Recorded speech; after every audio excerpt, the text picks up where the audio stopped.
Welcome to the Undisputed podcast. I'm your host, Jenny Taft. This podcast is the full show from today's episode of Undisputed from start to finish. We've got a busy slate, so skip Shannon, let's get to it.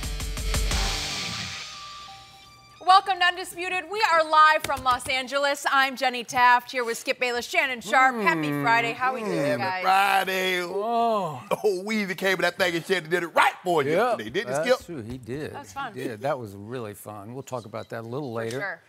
You know, Jenny, those University of Oklahoma quarterbacks just taking over the National Football League. Can you believe it? I don't know. And here comes another Heisman winner in Jalen Hurts. I don't know. It's Heisman you. Are you sure Jalen Hurts is going to start? I don't know. Oh, exactly. As long as you got Sam Bradford on your resume, I don't want to hear nothing about no Oklahoma quarterbacks. Well, he did win the Heisman, and he was the first overall pick. And I said, I don't buy. Hey.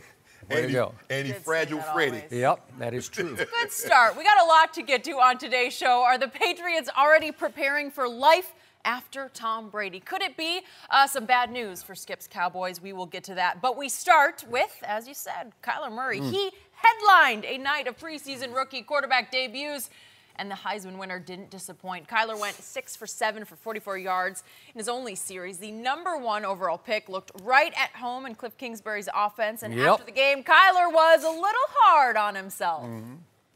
I wanted to score. I wanted to go back in. Somebody asked me before the week, would you want to go back in, or how would you feel? How do you think you'll feel? But I was definitely, I was itching for more. But no, I felt good. You trying to sell Coach on getting back in the game? And I just asked him if we were done twice, and he said, yeah, we're done. So. Shannon, I start with you. How impressive was Kyler's debut? It was Skip. He's the #1 overall pick. You're just going to shrug it off? That's it? Yep. No, I don't base a whole lot on the preseason, Skip. You know the first. You cover the game far too much. You know everything is really, really basic. The first preseason game, base offense, base defense, nothing exotic. They did a great job of getting the ball out of his hand quick. Skip, the longest the ball traveled was 9 yards. He's doing a lot of dinking and dacking, and wasn't nothing happening. Yeah, what I was out. Am I lying? Boy, Dak can really dink it. Yeah, he can. Yeah. Oh, he can. He can really dink it. But I thought he did a very good job, Skip. They got the ball out of his hands quick. Quick throws, quick outs, stop routes, easy throws, nothing too complex. But like I said, everything was going to be running out of base defense. Skip, he looked quick. He's a quick guy. And so when you're dealing with a guy like Kyler Murray, you're going to have to rush him differently, Skip. You're going to have to rush him outside in to make sure you keep your outside free, because you see the one guy come scot-free and he wasn't under control and he was able to escape. Now, even though the pass was incomplete because the guy stepped out of bounds, it just shows you the elusiveness of this kid and his ability to throw on the run. So I was impressed that he was able to handle the composure in which he handled himself with. But, Skip, I don't think we should get overboard. He was the first pick in the draft, am I correct? Now, I can see, if he's a 7th-round draft pick and he got into the game and he's doing all this, but he was the first overall pick, like Andrew Luck, like John Elway, like Troy Aikman and Terry Bradshaw. So should we temper expectations? You want a parade already for what you just saw? Come on, Skip, I'm not there yet. Yet. If 3 or 4 of Kyler's passes last night had been batted down at the line of scrimmage, the Hall of Famer across from me would have thrown a parade that would have run over little Kyler. I told you. It's hard to throw. Right? If he getting passes batted down, we throwing outside the number, we got a problem. Okay. It's when he has to throw over the middle. Okay. When they start running some end cuts, we'll see, Skip. Did we have any problems last night? No. I hope we not. did not. No, you probably hope so. You were looking for something to bite down on, to come in here and spit out. I'm not a nitpick type of guy like somebody else I know. Stop it. It was just the first preseason game, but I always tell you it is always fun and enlightening to eye test rookie quarterbacks in their first little splash of NFL action, because your eyes can tell you, can he handle it? Can he handle that spotlight? It's not the biggest, brightest spotlight, but all of a sudden you're the first pick in the draft and you are expected to produce something in your first little splash of action, right? Yeah. So what did we see last night? This is what my eyes told me. What did the eyes tell you? Special little playmaker. That's what he is. That's what you got I from saw lightning release, which I've always told you he had, and I saw lightning, quickness, and speed. Not just quickness, but and speed. Skip, everything was a 3-step drop. I saw deadly accurate because at Oklahoma he was always deadly accurate.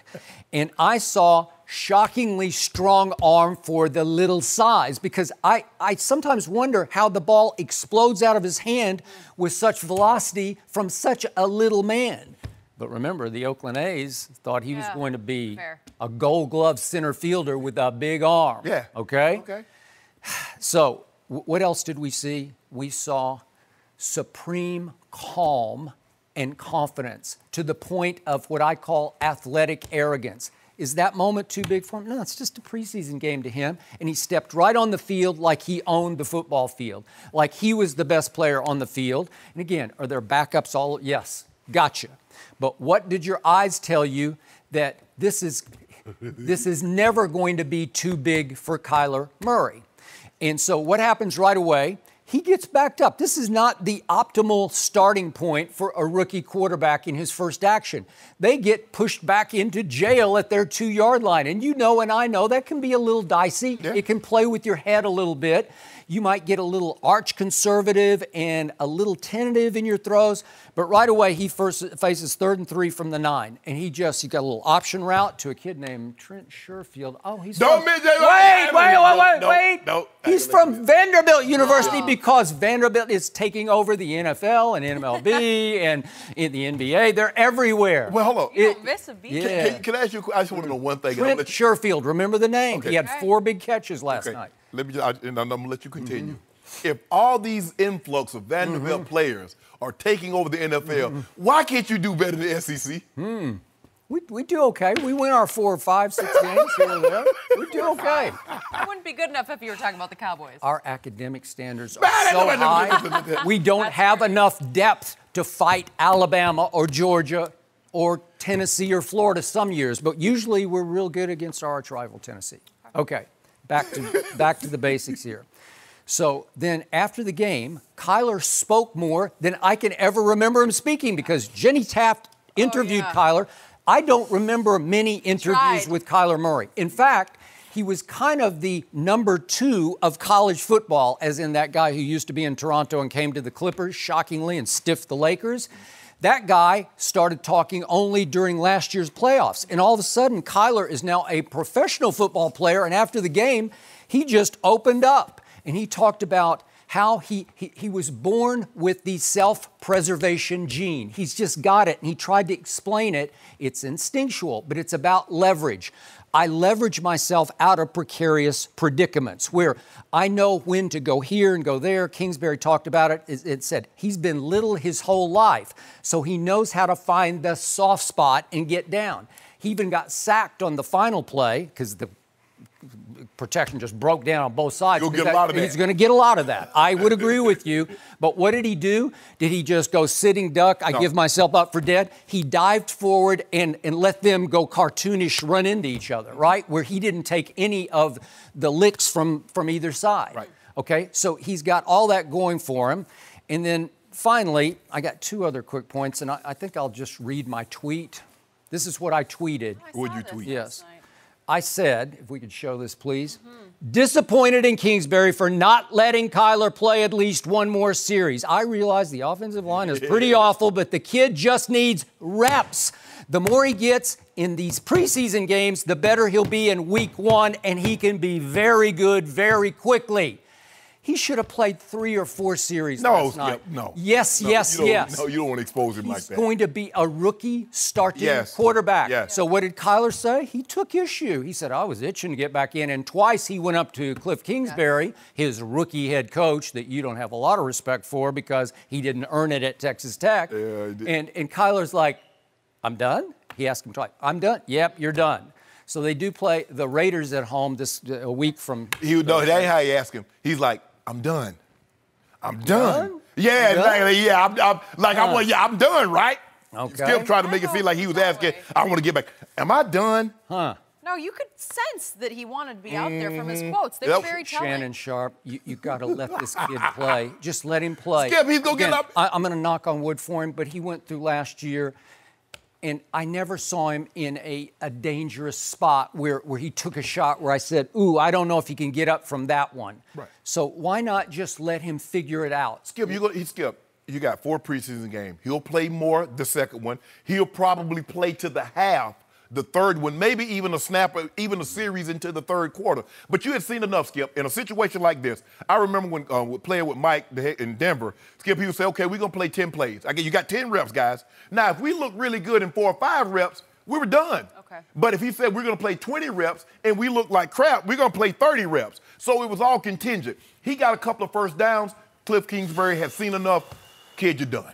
Okay, but when John Elway was a rookie quarterback who was going to be thrown into the fire on opening day, you got to let him go and let him feel the flow of it, the RPM of it enough that he's ready for week 1. Skip, he's going to play even more week 2. He's going to play a lot week 3. I'm going to remind you, at 41 last year, Tom Brady played 69 preseason snaps. That's a lot of football. Skip, but let me ask you a question.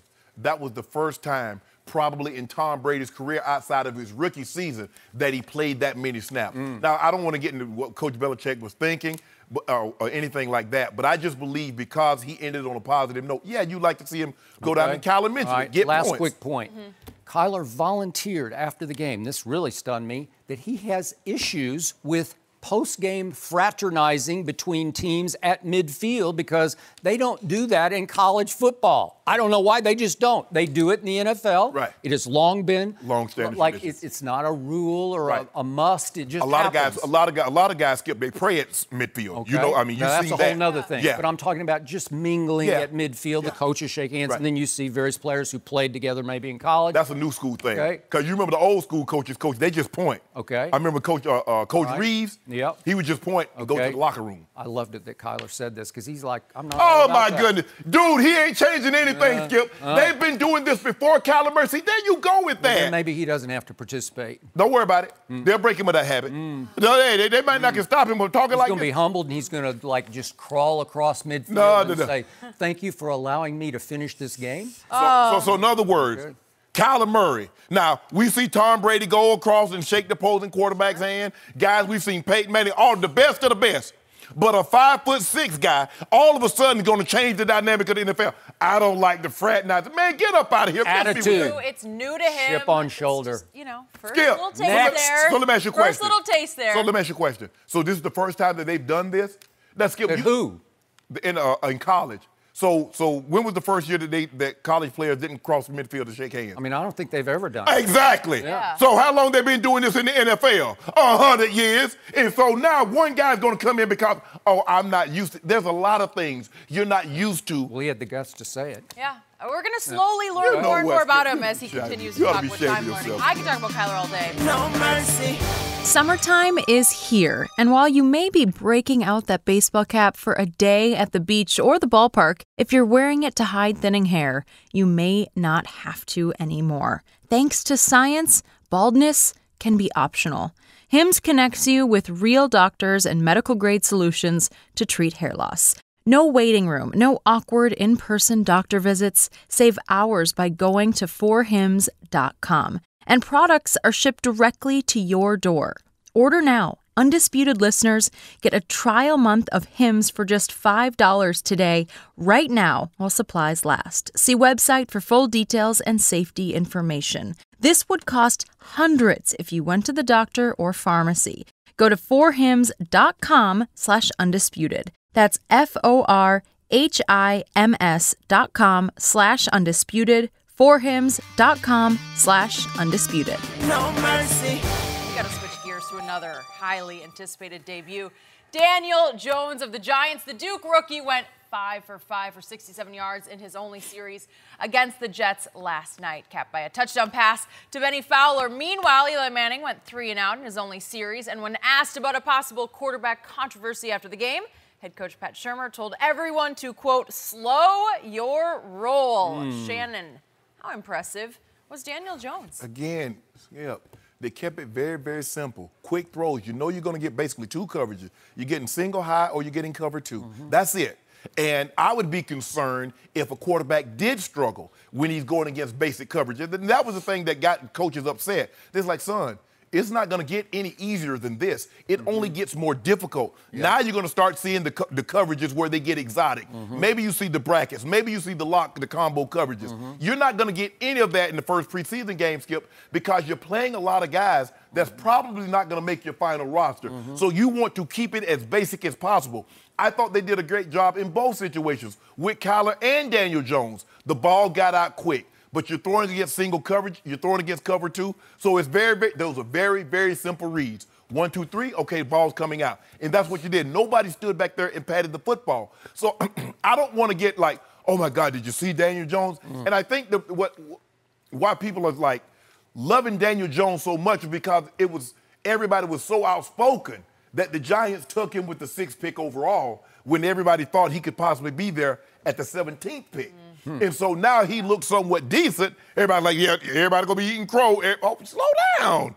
Y'all know how these things work. NFL has a way of humbling. Even the greatest college quarterback that comes into the NFL, Skip, struggles at some point in time. They did a great job of getting the ball out of his hands. He did a great job. Maybe he would have played more, Skip, had it not been for the weather delay.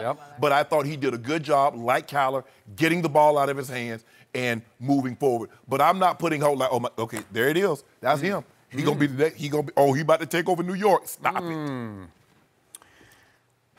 So I'm with you to the point that I'm not going to be a hypocrite because as impressed as I was with Kyler Murray, just eye testing the young rookie, first splash. Right. I was even more impressed with Daniel Jones. I'm not a fan. I told you I wasn't a fan before the draft. I didn't watch a lot of Duke football, but I watched enough that I would have not even been surprised if he was a 5th-round pick. Right. And he went near the top of the draft He did. in a shock. So would I trust what I saw last night? I would not. Would I take it to the long-term bank? I definitely would not. But given the pressure on that kid, because it is a world of Big Apple pressure, I was highly impressed with how he operated. Albeit against a Jets defense that had about half of its starters on the field. A Greg Williams defense that was strictly vanilla. And you know what Greg Williams can do to rookie quarterbacks. Greg Williams is a heat you up guy. He will. He will heat you up and eat you up.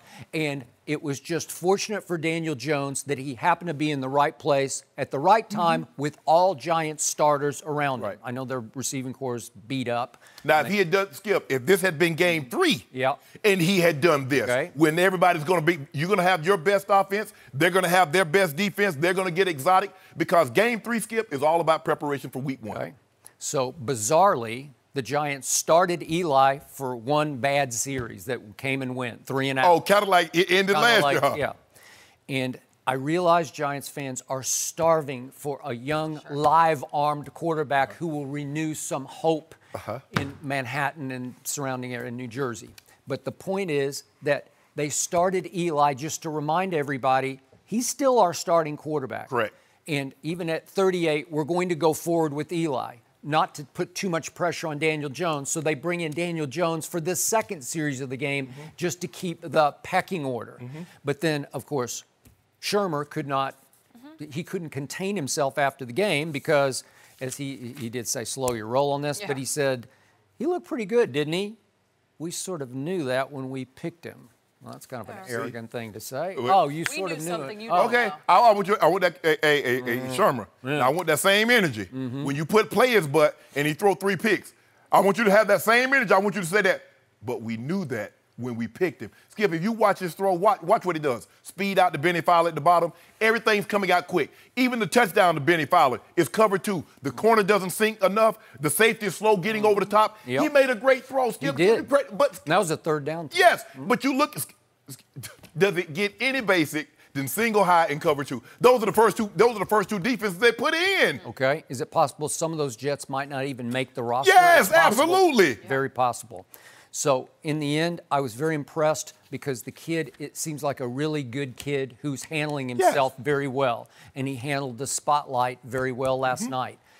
what would have happened if there had been no rain delay? Would slowly but surely have the Jets started switching up some coverage to confuse him a little bit? Maybe. Probably not. And that's especially, Skip, the first game, I'm as basic as I possibly can. I'm as vanilla can be. Skip, I'm not overly concerned about that. I'm playing too many guys. Basically, you got 80 guys on the roster, and for the most part, every single guy is going to get an opportunity to play.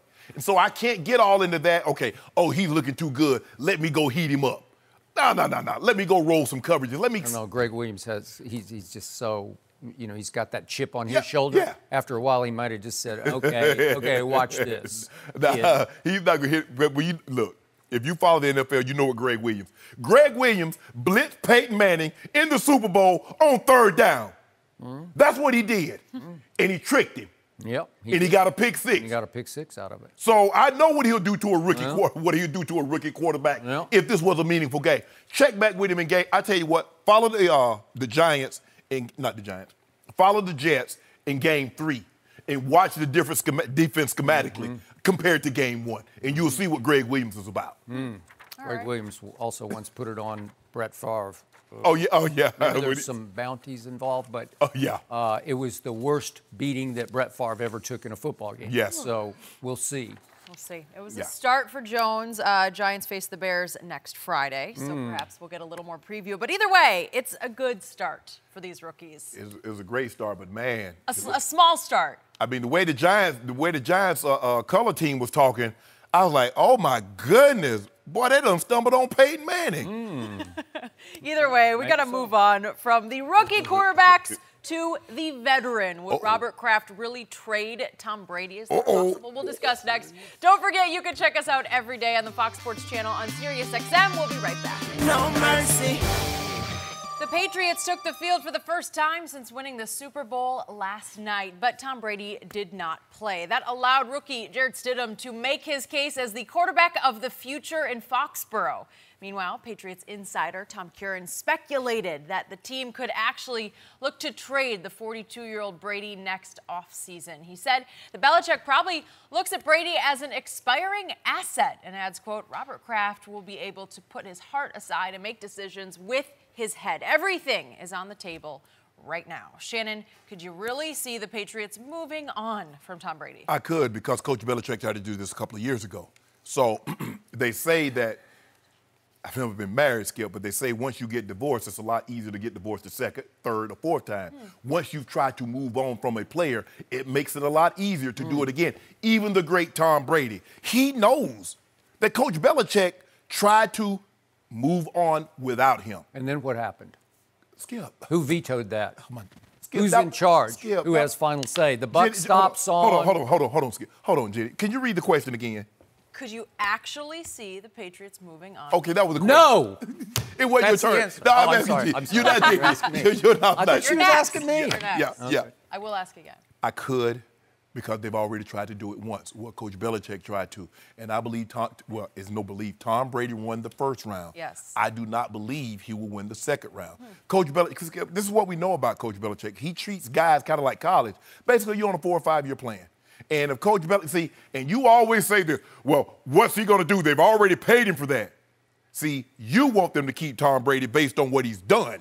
Coach Belichick says, I base everything on what you're going to do. Now, I believe, is it possible? Now, Skip, I've had some issues with Tom Curran. He and I have gone back and forth on social media. Oh, you have? I didn't know this. But it has nothing to do with whether or not I think he does a good job. He said some things that I thought was unnecessary. So you know me back in the day, Skip, you know. I'm better now. You know, I've taken some of your. Oh, this is back in time? Probably about 4 years ago. You're better now? A little bit. Oh. You've grown up? A little bit. Not too much. Yeah. Okay. So, but Skip, this is possible, because what it told me with the contract extension is that when you give normally you get 50%. Whatever this, $100 million, you get $50 million guaranteed. You get 120, you get $60 million guaranteed. Sometimes you get 70%. Skip, Tom Brady basically got 12% of the $70 million extension guaranteed. That's $8 million bucks. So for me, that told me that nah, because they could have easily given Tom Brady $35 million and nobody would have thought twice. Because we've heard Tom says he wants to play the 45. Mr. Kraft says that he believes Tommy, that's what he calls him, Tommy can play the 45. The one guy, Skip Bayless, have you ever heard Coach Belichick say, oh, Tom wants to play till he's 45, and I believe he can. Coach Belichick says, we don't talk about next year. We talk about right now. So is it possible? Yes. Was Coach Belichick right or wrong when he attempted to trade Tom Brady? We don't know. We know exactly what happened. No. He was wrong, and wrong again. I believe Jimmy G would have won a Super Bowl. Oh, yeah, right. I'm sure. Now, they got a new Jimmy G. Jarrett Stidham. It's always somebody. I didn't say that. Yep. This isn't about what Tom Brady has done. This is about what he keeps doing now. Current tense. Okay. If we were having this conversation about any other quarterback in any other circumstance at any other age, it would be preposterous to the point of laughable that we would discuss, should they trade him? Would they trade him? You don't trade Michael Jordan. You don't trade him in his later years in Chicago, and that's the equivalent of what Brady's in right now, in his later years in Chicago. Actually, it is, because Brady is just as dominant right now as Jordan was as he won championships 5 and 6 in Chicago. 4, 5, and 6. Well, I'm just doing 5 and 6. Oh, you're just, okay, 97, I'll just give you those two. Okay. So the point is, just to refresh everyone's memory, Tom Brady has played in 4 of the last 5 Super Bowls, and he should have won all 4 of them. He played well enough to win all 4 of them. But just for the record, remember, if we just go back 3 straight Super Bowls, he pulled off the biggest Super Bowl comeback in history against the Atlanta Falcons. You can argue the whys of it, but he pulled it off. A 25-point comeback, and in the fourth quarter and overtime, he threw for 246 yards.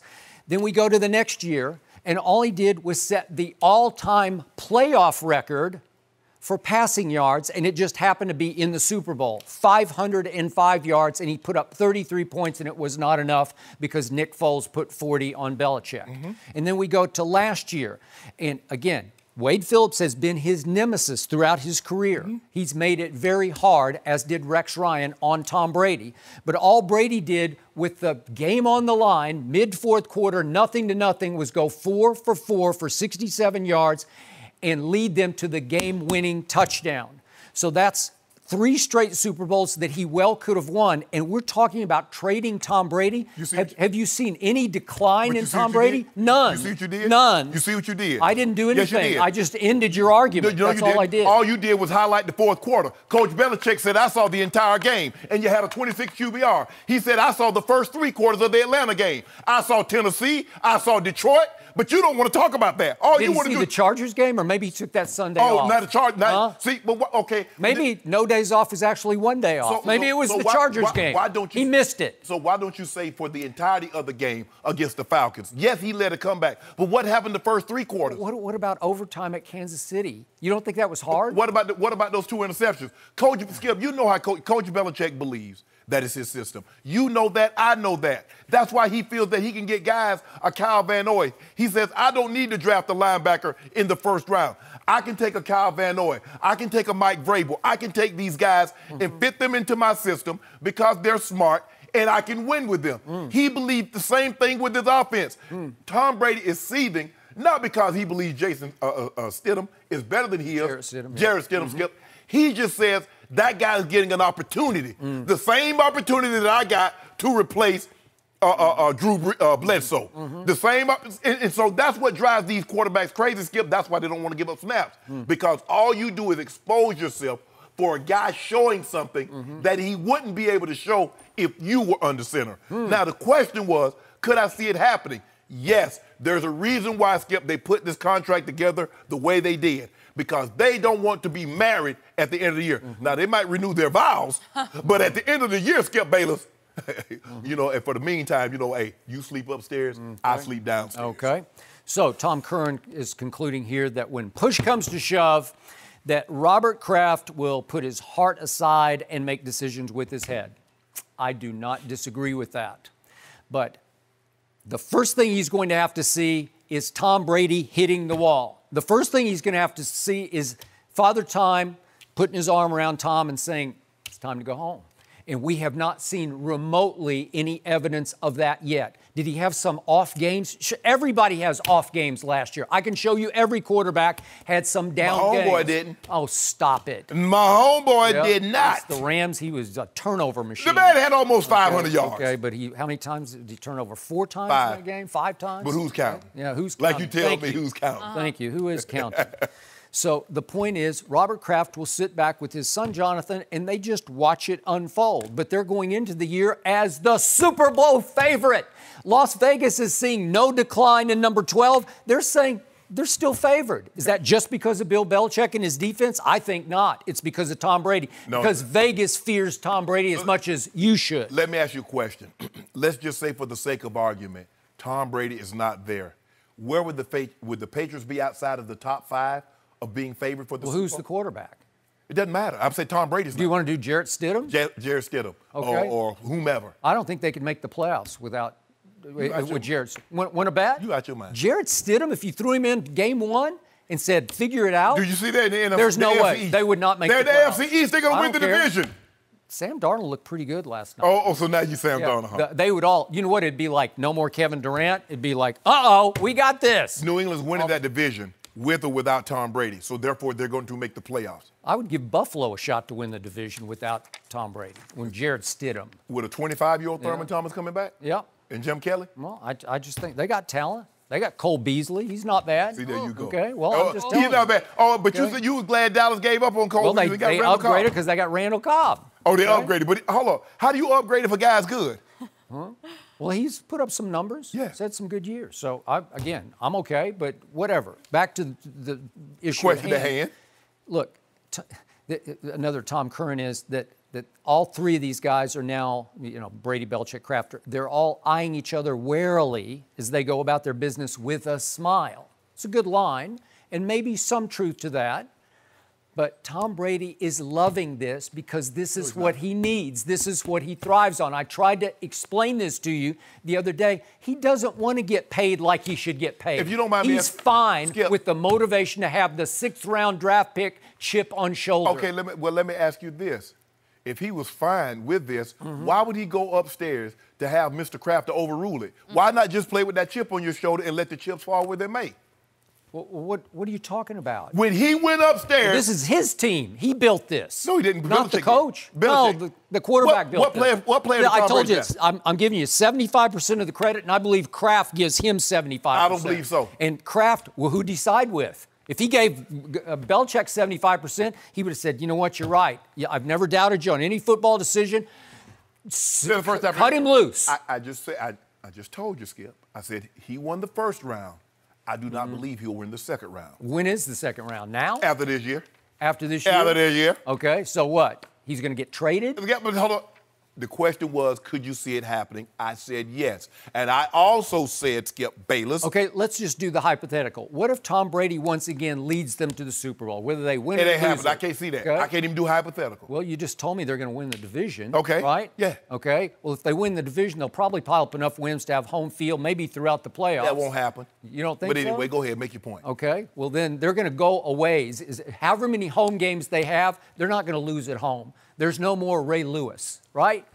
There's no more Baltimore Ravens like those Ravens were. So I don't see any threat of them losing a playoff game at home. So if he has a year, let's say they lose the AFC Championship game in Kansas City again, it's over. Your point, okay, that would be so good. You think Robert Kraft would say, boy, I've seen enough of Tom Brady. Baloney. Okay. These guys don't grow on trees. This is Jordan. That's an old tree. Yeah.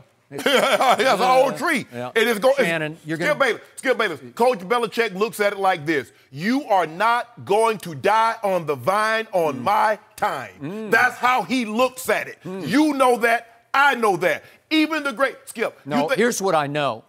Belichick has the biggest ego in the building, and he wants one opportunity before he gets pushed out to pasture to prove that he can win it without 12. Because 12 gets way too much credit in his point of view. Skip, you know how this works. It's the same way that Coach Walsh and Joe Montana, when Coach Walsh retired and George Seifert took over and they won the title, Who got the credit for the championships? Joe, because Joe was able to win one without Coach Walsh. You know how this works, Skip Bayless. Whomever is the last man standing and wins. I just made that point. Yes. I just told you that. And Coach Belichick going to be the last man standing. Because Belichick resents the hell out of 12. He don't stop him. Yes, Stop it. He doesn't like him. He views him the same way you do.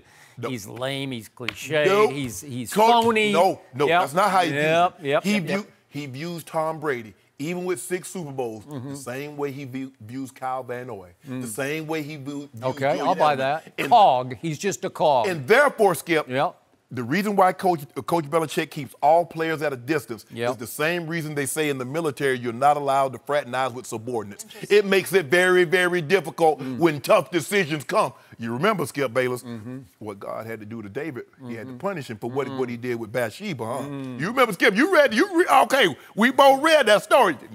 But anyway, Skip Bayless, that's why Coach Belichick. What did David do with that slingshot, though? Oh. That's that guy. Hold on, Skip. That's 12. That's why he's slingshotting all the Goliath. That's why he was able to become king. But once he became king and did what he did, he had to be punished. Am I correct? Has he done anything to be punished for? You say, yeah, you go. I'm just trying to use the story. Has he gone Bathsheba? No. Not to my knowledge. I don't know. All I'm saying is this, is Coach Belichick keeps all his players at arm's distance because he doesn't want you to become so close that it clouds his judgment, his relationship with you when he has to make very tough decisions. And that's what's going to happen. What's going to happen is Robert Kraft understands that guy is all that matters, 12. Coach Belichick is all. You know, I loved it that Jared Stidham lit it up last night, albeit against third stringers. Oh, now all of a sudden it's against third stringers, but you didn't say that against Kyler Murray. So he goes 14 of 24 for 179, and that guy, Maurice Harris, he dropped 2 bombs that I thought he should have caught. That could have been 2 more big touchdowns. So he could have had more. He could have had more yards and more touchdowns. Guess what Brian Hoyer did to start the game off? He goes 12 of 14 for 147 and 2 touchdowns because Brian Hoyer is as valuable a backup quarterback as you will find in this entire National Football League. Skip, I'm not disagreeing with that. I can argue he played even better than Jared Stidham did, but all the buzz is around Jared Stidham, and I love it because somewhere right now Brady is stewing and working out with Alex Guerrero, getting ready to show you you're wrong for the fourth straight year. Skip, fourth straight year. If you don't mind me asking, can you tell me the quarterback that has not looked great in New England's system in New England? Name one. Which system? The New England Patriots under Coach Belichick. I want you to tell me the quarterback. Well, who is it? There's only one stretch. Matt Castle. Matt Castle got 60+ million. Jimmy Garoppolo got 127 million. Matt Castle. Wait. Matt Castle went to Kansas City, and what happened? Oh, he made the Pro Bowl. Oh, he must be pretty good. Oh, he pretty good. He pretty good. Oh, he pretty good. That he couldn't start. He couldn't. He was. He's 7th-round draft pick, right? Yeah. You see what you did? Did they make the playoffs that year? No. No, it was an outlier season. You go 11-5. How many 11-5 teams have missed the playoffs? Intangibles. Oh, Jimmy Garoppolo, Jacoby Brissett. Everybody look. What quarterback? Skip. I'm still waiting for you. Tom Brady invented the system. No, he did not. Coach Belichick. He did not. He knows nothing about offense. You ought to stop. You're too big for this, Skip, baby. I can't believe you would do something like this. I am so disappointed in you right now, Skip. I don't really know what to do. You're going to be disappointed in you. I don't know, before this is over. I don't know. I can't believe you would say something like this. Shannon, I'm sorry to inform you, you're wrong again. Okay. You keep betting against the one guy. You know what you're going to do? You don't bet again. Coach Belichick ruined the dynasty. This thing could have went on for 3, 4, 5 more years, but Coach Belichick, in his arrogance and his ego, ruined it. That's what you're going to say. By the way, in the last 5 years, they've missed 1 Super Bowl, and what happened? Coach Belichick against the Jets, do you remember this game? He wins the toss in overtime and defers, takes the ball out of 12's hands. I'm the guru here of defense. I'm the genius. They lost that game, and it put them in Denver. You like that, Shannon? Love it. Yeah, and by the way, it was so Belichick bad in Denver that Brady leads them on a touchdown drive that would have tied the game if he had converted the 2-point conversion. Why did he convert it? Okay, well, because Gostkowski had missed an extra point. Oh, my goodness. So now you're blaming Gostkowski. But that's how close it was to getting back to 5 straight Super Bowls. And you say, let's trade him. Oh, my baloney. Yeah, we don't know that. What are you talking about? We don't know that. We don't know that he got 5 straight. He goes all around from that group. That is enough Patriots talk for now. No mercy. We are going to switch gears to Kevin Durant. He's facing a lengthy rehab from his torn Achilles.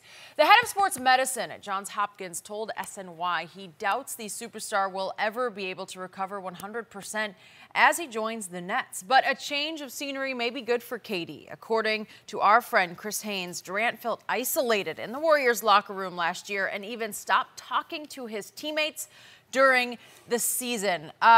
This is pretty surprising to me. Shannon, what does this say to you about KD? But KD was leaving Golden State no matter what.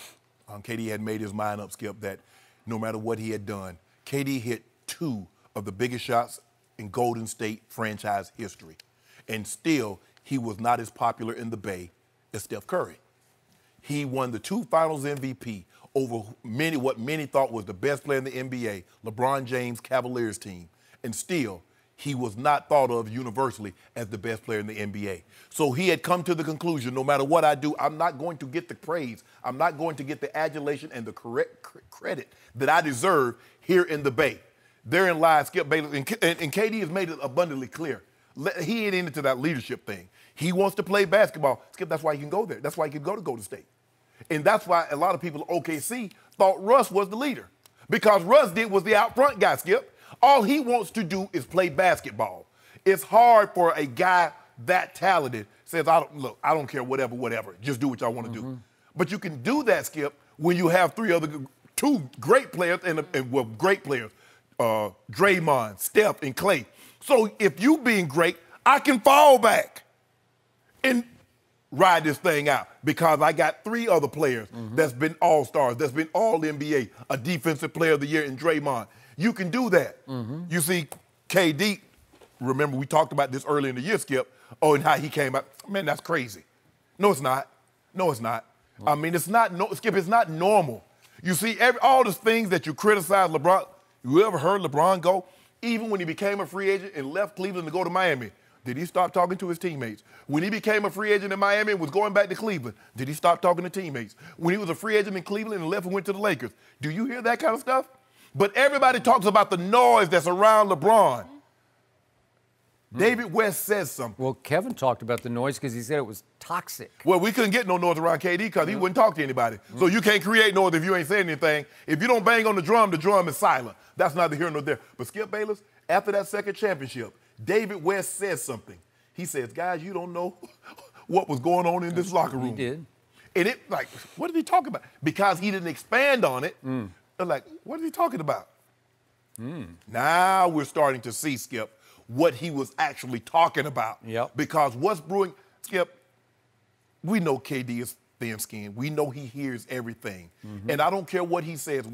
He said that the fulfillment that he thought he would get by winning a title, because everybody, title.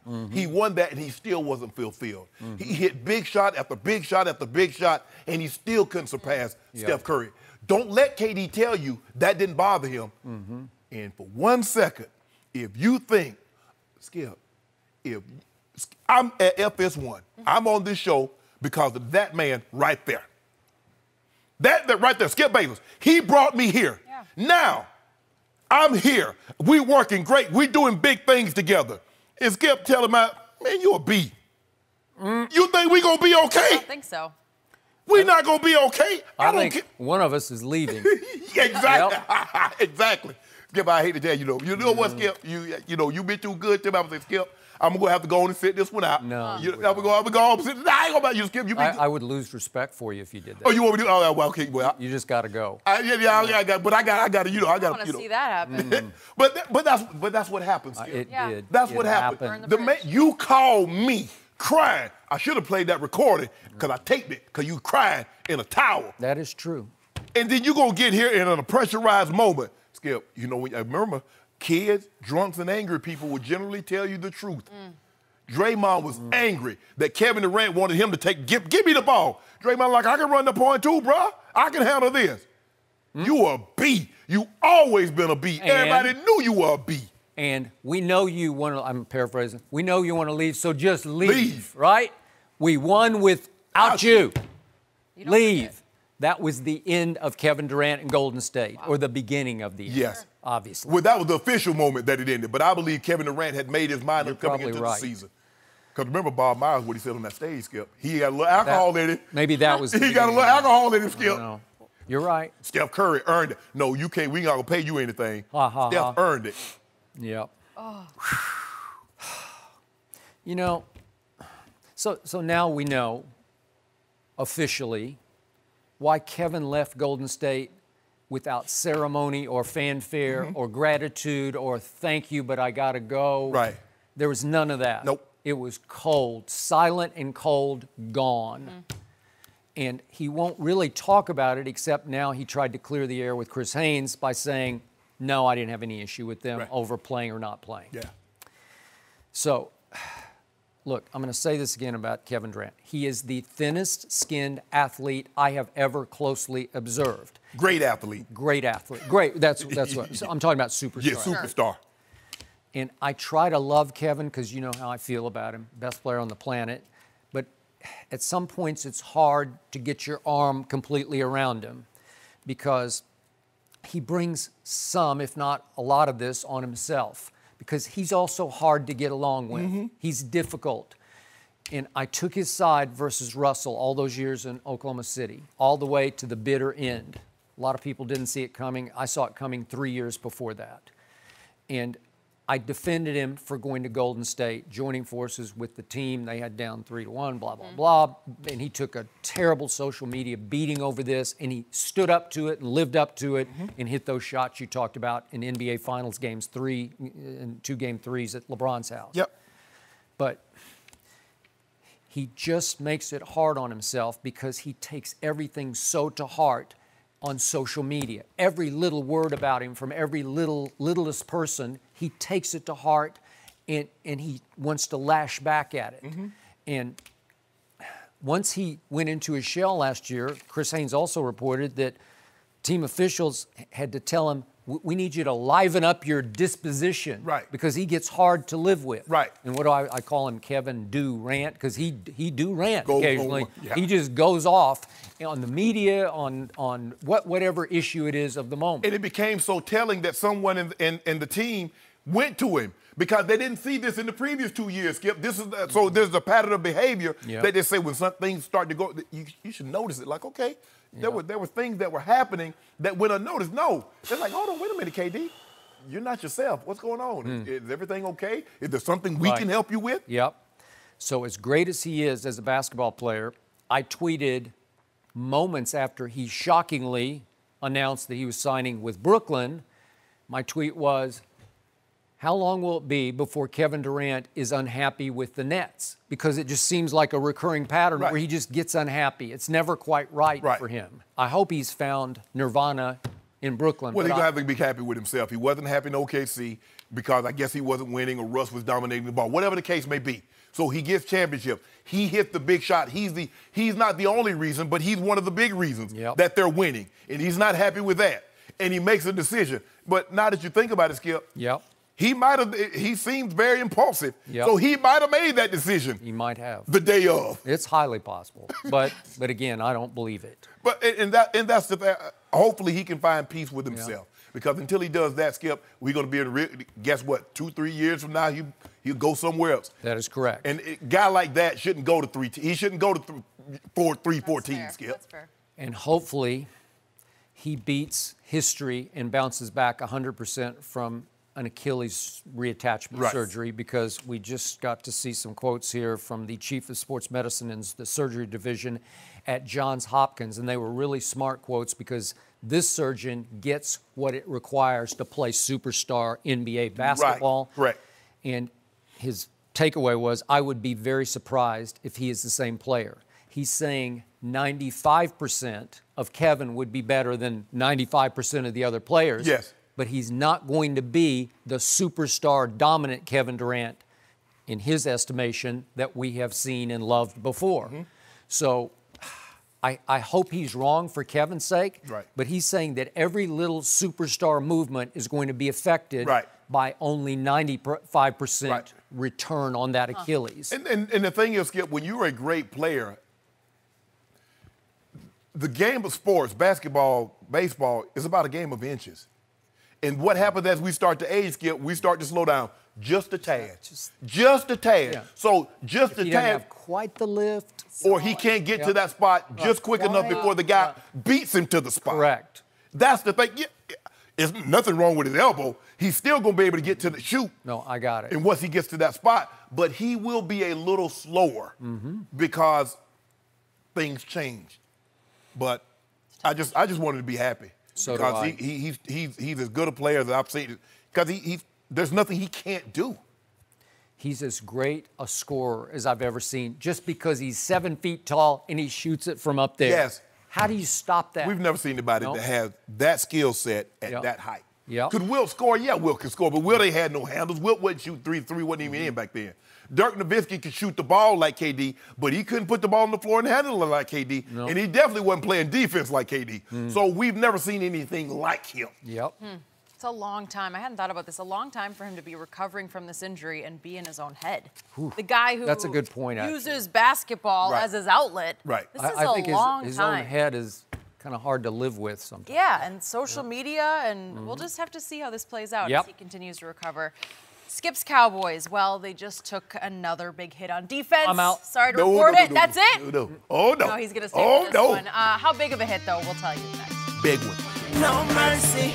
Moving on to Skip's Cowboys. They've already been dealing with Zeke's contract holdout, and they got some bad news on the other side of the ball yesterday as pass rusher Robert Quinn was suspended 2 games for a PED violation. The Cowboys acquired Quinn this spring to bolster a defensive line that saw David Irving retire and Randy Gregory suspended indefinitely this offseason.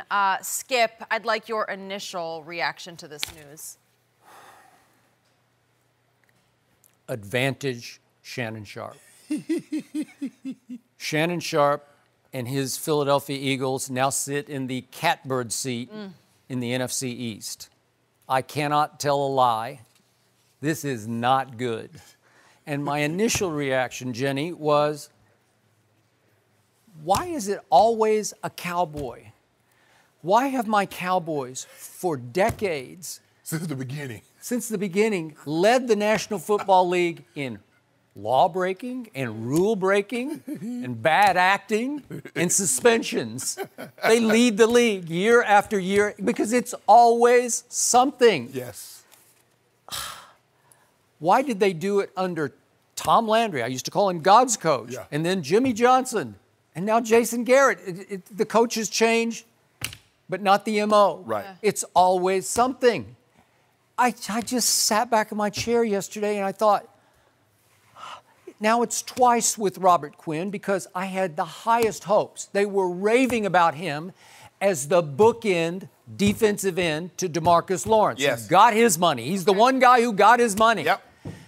But unfortunately, he also got his surgery. Yep.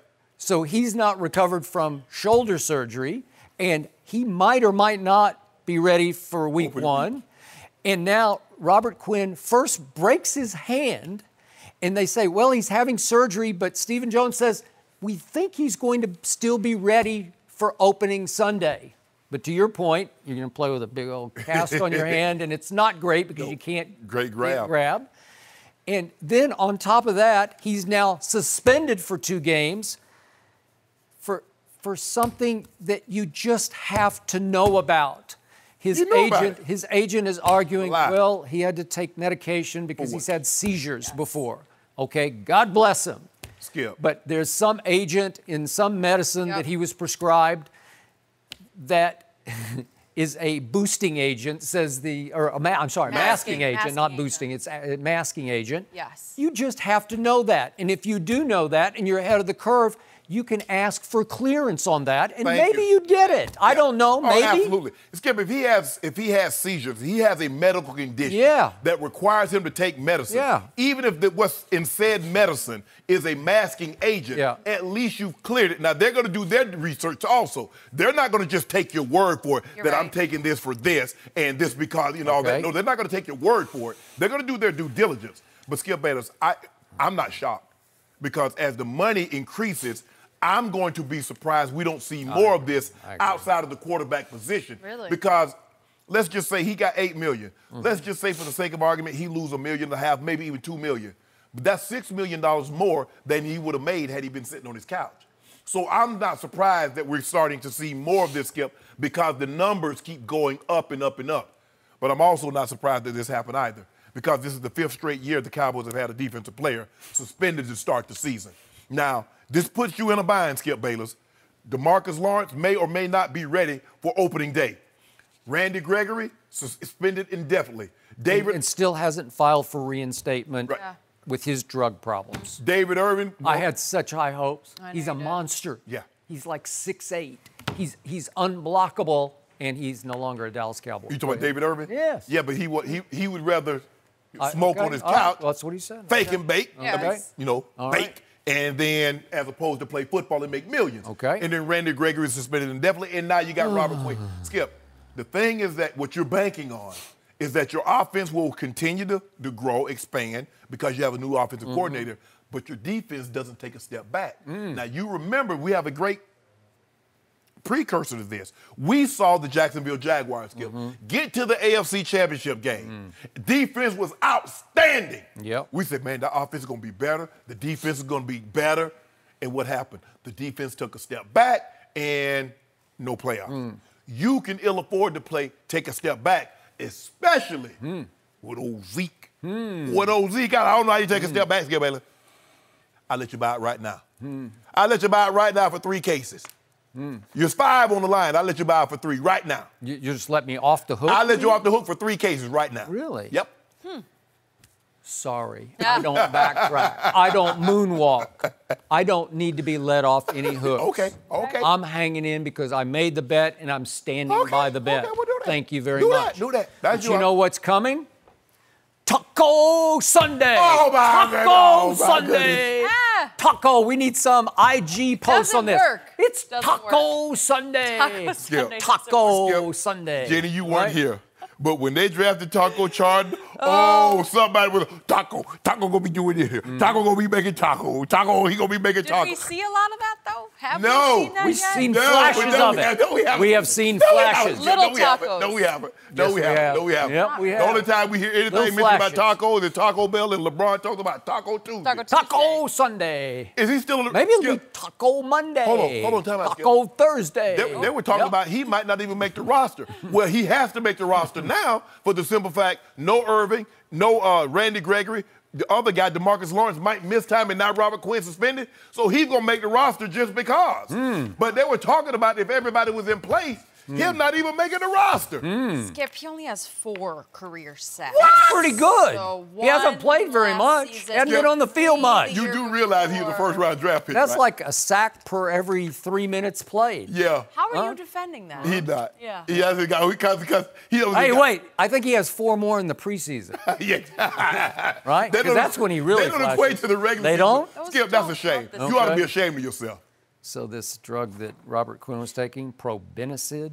I bet O'Shea Sharpe's used some of that. in the past. Ain't no mask. probenecid? For Trying to what? change the You got a subject on mask. You, Shannon. For what? I don't know. Just got a mask. No, Yeah, I think so. No, I got tested enough. If they didn't find nothing in me, as much as they tested me, these random tests, I don't know. That probenecid works. I don't know. I've never heard of that. Steve was trying to explain it was a masking agent. Like a Skip, for me, when there were supplements, I want to take a supplement. The first thing I would do, I would call our trainer, Steve Antonopoulos. We call him Greek. Been in the Broncos for 45 years. I say, Greek, what you think? Greek said, Sharpe, I don't know enough about it, but I would hold off until I can find out about it. Okay, Greek, no problem. I'm not taking, because this is what I tell people, Skip. Or I took a supplement. I say, all you got to do, put the supplements on the table that you took. But ain't nobody putting them needles on that table. Whatever you took, just bring it. Hey, this is what I took. Okay. Oh, okay. I can see why you had a mistake. But Skip. You and Romanowski pushing yourself. I didn't go to. I didn't Balco. No. I didn't No know about Balco? No, dude. Skip. This is Mary Porter. All natural. And Pete Sharp. This is it right here in the country. Okay. See, this is what happens when you work on a farm. Well, today is your day. It is Advantage Sharp. And it's possible sometimes these things are just not meant to be. These are early, not meant to be signs. But you know what? Dak, I back. Okay. So I still got my quarterback. What you gonna do with- unsigned so far. What you gonna do about Zeke? He'll be there. Amari will be there. Kellen Moore will be there. You need to stop. And? We're good. Skip, you know your defense saved your butt a lot last year. You know that. Is Wolf Hunter suspended? No. Well, you better get Is somebody. Jalen Smith healthy? As far as I know. Knock on wood. Skip. All the Wolf Hunter and Jalen Smith are spectacular, but don't let that elite D-line do its job. You see what happens. Oh, no pressure. Oh, you already know your secondary is.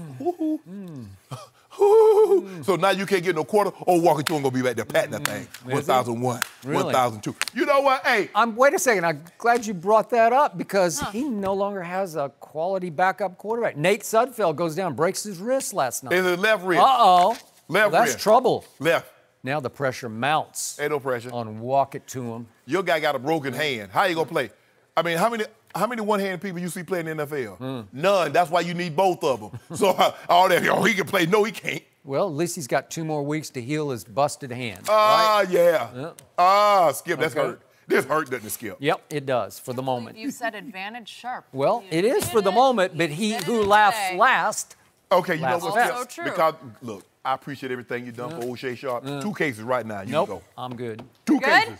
Not Nope. today. Okay. All right, another time. Don't say I guys. didn't. Hey, I I'm tried. good. I'm good. We're moving on. America, I Not good, tried. but The I'm good. Dolphins receiver just doubled down on Yes, his he emotional did. criticism of his boss. We will discuss everything there next. No mercy. Welcome back to Undisputed. Lil Wayne was here on the show yesterday. Always so good to have him with us. And Skip, I think you've got a thought you want to share? I do. Allow me to thank my friend and our friend, Lil Wayne, for getting up early to be on our show yesterday between concerts here in Southern California on Wednesday night and then last night at the Forum. But more important, number 2, I want to thank Wayne for helping my best friend from childhood, his son at 22, who has been battling cancer. His name is Sam Humphreys. Wayne went out of his way to pep talk Sam during his chemo, had him out to the Forum, to the concert last night, gave him VIP treatment and shouted him out during the concert, and Sam got a standing ovation from the sold-out crowd. Wow. Thank you, Wayne. You're an all-time great artist, obviously, but Wayne is a good man. He is. He really is, Skip. He really is. Wow. That is Hopefully, special. what's Sam Humphreys. Hopefully, Sam has a speedy Hopefully. recovery. I'm going to be thinking about Sam. That was really powerful. Lil Wayne, thank you so much for Thank doing you. that. We're going to move on. The Dolphins game last night was overshadowed by Kenny Stills, who stood by his criticism of team owner Stephen Ross after the game. Earlier this week on Twitter, Stills accused Ross of a double standard for both supporting President Trump while also fighting for racial equality. And last night added, quote, "Someone has to have enough courage to let him know he can't play both sides of this." For his part, Dolphins' new head coach, Brian Flores, understood and respected Stills' opinion, but wished the receiver talked to Ross directly first, saying, quote, "That is something we have to do more of, more communication, more conversation if we want to make change." Shannon, do you like how Kenny handled this? I do. Kenny Stills is real. He is. And I think a lot of people thought that once the anthem protest kind of died down, that Kenny Stills would go away, but he made it abundantly clear. He's like, I'm not going away. The things that I'm fighting for, I will continue to fight for, even if there's a different method in which I'm going to use. What he did, Skip, what transpired with Kenny Stills, and we don't normally see this. We don't normally see a player call out an owner. But what the president has done in this climate is he's forced you to choose sides. Skip, there's no more straddling the fence. You can't say, I don't want to talk. No. This climate won't allow you to do that. He's saying, I'm not going to, you're my owner. You're the owner of this football team. I'm not going to allow you to play both sides. I'm not going to allow you to say you're for diversity, you're for climate, you're for the environment, you're for this, and support that. You can't say, Skip, I hate apple trees, but I love apples. You can't do that because everything that you say you support, the guy that you're supporting is against. But it comes down to as simple as this, Skip. You know what this comes down to, Skip? This is another example of a rich, well-meaning, conflicted gentleman that ultimately votes with his wallet. That's all that is. It's as simple as that, Skip Bayless. I wish I could give you, because he says he's for environment, but the guy he's supporting is that every environmental thing that President Obama put in place to protect the environment, he wiped it away. He's doing away with protections for the LGBTQ community. He's doing away with that. He's making it harder for blacks to do certain things. Yep. But you say you support him, but you're against him on certain issues. Come on, man. You see what's going on. Come on. By the way, in 2018, Stephen Ross was honored by the Jackie Robinson Foundation with a Lifetime Achievement Award, just for the record. And then he had something negative to say about the guys in the anthem protest. They will all stand. Right. Yes. And little did he know in 1972 what Jackie Robinson said about the national anthem. He said, I will never, ever stand again. I will never, ever utter those words. Oh. But I guess he missed that part, Skip Bayless. But I'm sorry, Mr. Ross, but you would have to take the L on this one.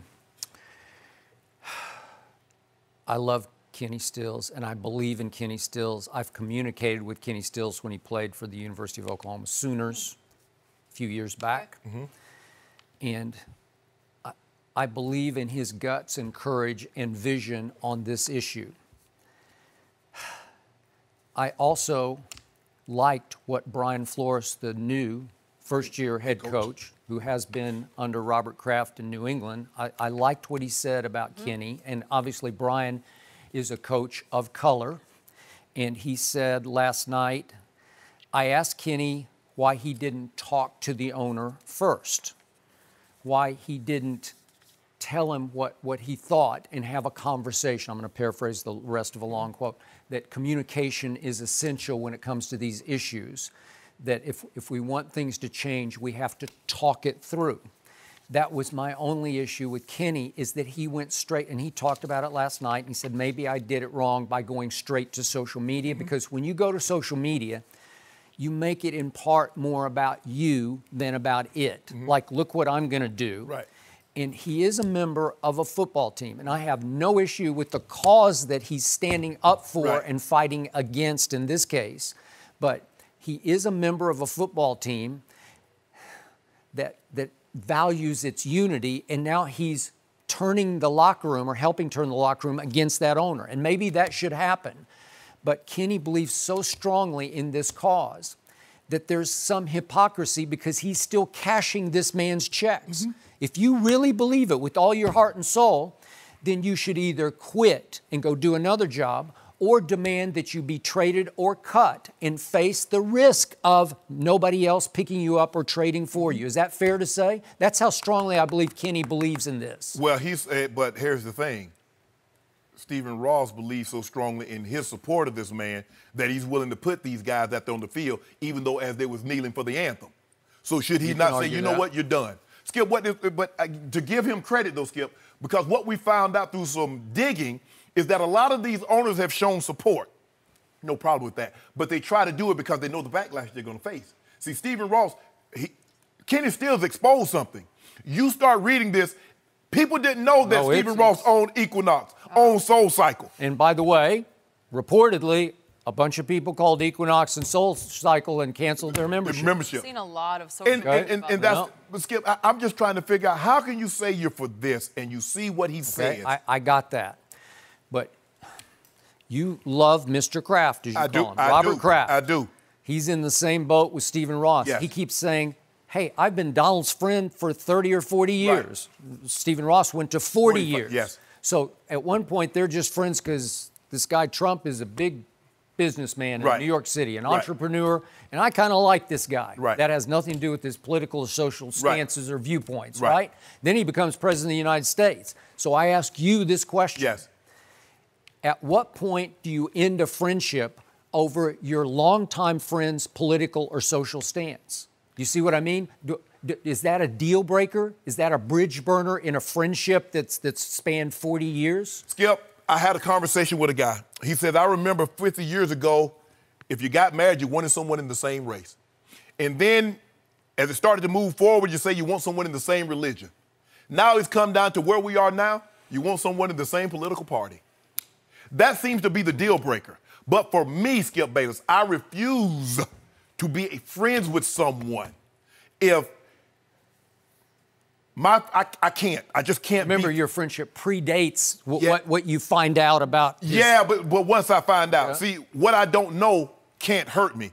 What I find out will hurt our friendship. Okay. That's the way I look at it, Skip Bayless. I just can't. For me, Skip Bayless, and some people, because anything that this administration puts in effect, it can affect Stephen Ross. Everybody doesn't have the luxury of just voting one way. Well, he did this, so I'm voting with that. Or he did that, I'm voting for this. Some people, and I'm glad there have been a lot of people that, you know what, said, you know what, now I could vote, and this is for my best financial means. But for the greater good of the country, when will people set aside money and says for the greater good of this country moving forward, this is what needs to transpire? Because right now we're like, yeah, I know he's a racist, but the economy is doing good. Yeah, I know he's taking rights away from, but the economy is doing great. I'm making a lot of money. Come on. Does money mean that much to people, Skip? Okay, but you still seem to support Robert Kraft, and he continues to say, Donald's my friend, right? But for me, do I look at Mr. Kraft a little differently before that, I found out he was flying on Air Force One with President Trump and all that? Yes, I do, Skip. But for me, I'm conflicted, and I am, Skip. And I was thinking about that on the way when we finally came to the conclusion that we're going to talk about this. And I'm like, man, Mr. Kraft has been so good to me. He's always goes out of his way to speak, and he watches the show and says, we're doing a great job. But damn, the man he supports think less of people of me and people of color. Yeah, you're right, Skip. I really never gave it the thought that it probably deserved, but you're forcing me to have to make a decision about a man that I've had respect for, and he's been great. Not good, he's been great. Agreed. I got it. I'm with you. But in the biggest picture, we're talking about deal-breaking issues at hand here. Yes. And by the way, to me, among NFL owners, Robert Kraft, Stephen Ross have been two of the more open-minded, sort of quote-unquote liberal thinking owners. Those two, right? You see Mr. Kraft, he goes and he stands beside Meek Mill as he's fighting for social justice. There you go. He stands beside him and says, this man has been wronged, he's been railroaded, he deserves a fair trial, he needs to be free. But to your point, he supports a guy that's... Okay, but what do you say? Bottom line, these are two big businessmen. Yeah. And in the end, that's what's going to prevail. Yeah. Oh, yeah. Okay. At the end of the day, money win them. Yeah. Okay. Trump's Got it. Is that where Flores, what he said makes sense, where the communication part doesn't mean your friendship has to end with Kraft? Could this open up a different dialogue? Yeah, I would like to have a conversation with him and honestly say, you know how the president feel about people I would me. like to hear about that. I would like to see that happen. Because I like Mr. Kraft, I have profound respect for you. But you know how President Trump feels about minorities. You know the things that he said. You know that's not a tinge. People like to use the term tinge with race. Come on, man. That's just out and out. Stephen Ross says that he has actually argued this issue with Donald Trump. And so, well, I don't know. But he says they have had discussions about this. Okay? Yeah. I'm gonna have, I honestly, Skip, I'm gonna have a conversation with Mr. Kraft. Okay, good. Okay. Because I have so much respect for him. But yeah, this is now President Trump is who he is. That's him. But I can't. It's going to be hard for me to support someone that supports that. Okay. I got it. I look forward to hearing how that conversation goes. Thank you guys for sharing both the honesty there. We are going to talk a bit more about Tom Brady. Speaking of Mr. Kraft, could he really get traded? We have former Pro Bowler Antonio Cromartie with us to help. We'll go there next. No mercy. All right, back to the defending champion Patriots, who played without Tom Brady last night. That allowed rookie Jarrett Stidham to make his case as the quarterback of the future in Foxborough. Meanwhile, Patriots insider Tom Curran speculated that the team could actually look to trade the 42-year-old Brady next offseason. He said that Belichick probably looks at Brady as an expiring asset and adds, quote, Robert Kraft will be able to put his heart aside and make decisions with his head. Everything is on the table right now. We are joined by four-time Pro Bowler Antonio Cromartie. Good to have you with us again. Glad to be back. Yeah, Tom Brady's nemesis, right? You've played against the guy plenty. Could you actually see the Patriots moving on from him? No, not right now. Thank you. No, I don't see. And the reason I say that is because everything right now, we can say we had Matt Castle as a quarterback. We've had Jimmy Garoppolo as a quarterback.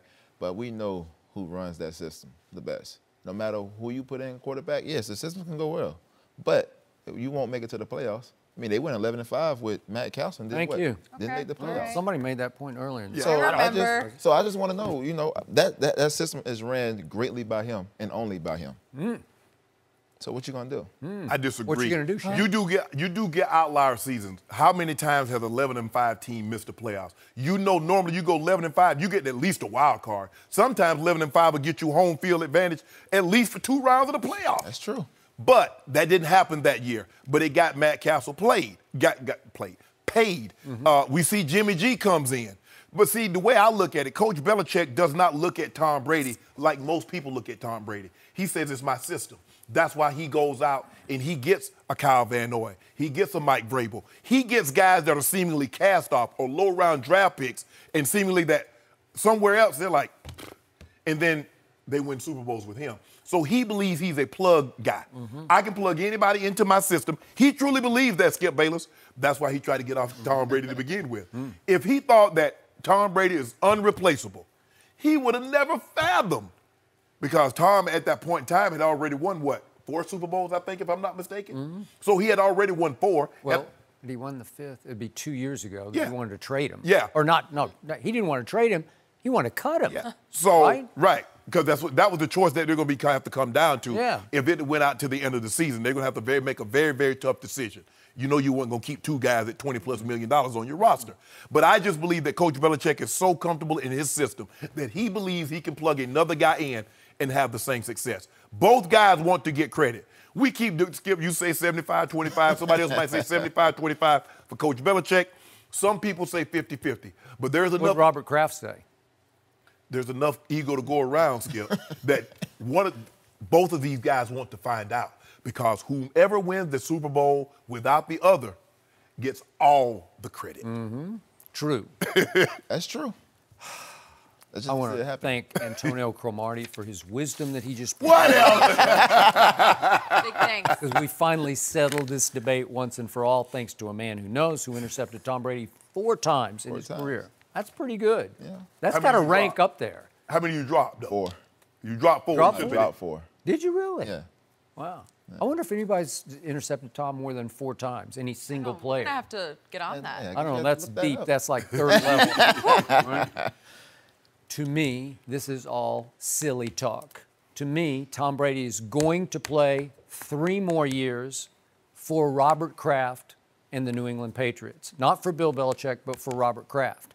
And I want to remind everyone, we're talking about a man who, to me, showed no signs of drop-off, of erosion last year, and who could have gone or led his team to 5 straight Super Bowls, except for one game that you will remember because you played in that game, because it was in your stadium, and it was the second to last game. We're going back 4 years ago.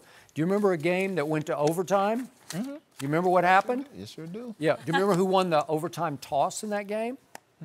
Sure do. I was on. Matter of fact, I think I was out there. Really? Were you for the toss? Yeah. Yeah. Yeah. And what did the Patriot captain, I don't know who was out there at the time, I don't know if it was Tom or It was They no. deferred. probably, they deferred. Bill Belichick took the ball out of Tom Brady's hands and said, I'll give it to, who was it, Fitzmagic? Yep. Was it? Fitz. Yep, Fitz. And Fitz went boom, boom, boom, Boom, boom, boom. game over, right? Yep. Running the 7 That cost the Patriots home field advantage Yeah. and sent them ultimately to Denver to play against Wade Phillips' defense, a game that, by the way, Tom Brady led a last-ditch playoff drive that could have tied the game, but he needed a 2-point conversion. He was throwing into the end zone for 2 at Julian Edelman, and it was broken up. That's how close they came to going to 5 straight Super Bowls, because I believe they would have beaten Peyton's Broncos in Foxborough. I just believe they would have. Maybe. It's hard to beat to beat Tom Brady with Wade Phillips or anybody else in Foxborough. So my point is, we're talking about a guy who is the Michael Jordan in a very different package of the National Football League, and he's still at the back end of his prime because he's still playing at an extremely high level.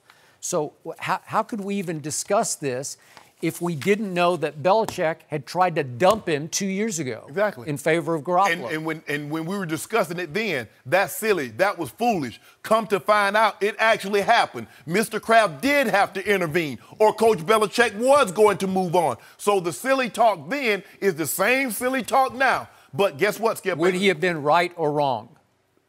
I can't go against Coach Belichick. All them right decisions he made. So that would have been the worst decision for the New England Patriots. In the history of pro football. Nah, Jimmy dropped. He said, guess what? I'd have had me about 4 more of these things before Jimmy G retired. Really? Yeah. Okay. Yeah, like 4 in a row, right? All I know is Tom Brady played in the Super Bowl and got 13 points. He had a 26 QBR rating. He had 0 touchdowns and 1 interception. All I know is the game was 0-0 in the fourth quarter, and Tom Brady went 4 for 4 for 67 yards. Touchdown, game over. Game over. Ball game.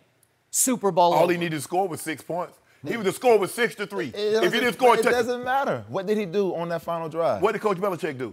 Hold the team to 3 points. What did Coach Belichick do against the Eagles? Oh, see what you did? What did Tom Brady do against the Giants? He played pretty well. No, he did not. No, he did not. Which game are we talking about? Both of them. Well, the first game he threw it to Randy Moss with 2 minutes left for the touchdown that gave them the lead, and I thought it was game over until Eli closed his eyes like this and threw it as far as he could. You see what he did? Now, when Tom Brady left the field, he had the lead. That was Tom Brady. But when Patrick Mahomes left the field, they had the lead. Oh, look how great Tom Brady is. See, you don't want to give the opposing team any credit or Coach Belichick any credit. No, just gets the credit. No, he need a lot of it, a lot more from than what he's going to do. I told you it's 50-50. I'm going to give you this. Tom Brady made one bad big game throw in his life, and it was against Eli in the second Super Bowl. One. And he missed Wes Welker, although a lot of people in Patriot Nation think that Wes should have caught the ball. It was a little high and outside. For a receiver of his caliber, yes, he should have caught the ball. All right. Yeah. So that's the only quote-unquote bad throw I've ever seen Brady make under pressure. Well, he wasn't under pressure. What was that throw in the Super Bowl? Was that a good throw? Which throw? This past Super Bowl, the INT. He won the game. Oh, Okay? So long as you win the game. He picked him off 4 times. Okay. And he's got 6 Super Bowl rings. But, okay? It happens. It does. I told you yesterday, he is mortal, but he's the greatest mortal ever. No. Huh? It could happen, Skip. I don't see it. It's not going to happen. I don't see it. Yeah. He's going to play these 3 years out. And it's going to be all because of Robert Kraft. He ain't playing it. Mr. Kraft, he won the first one.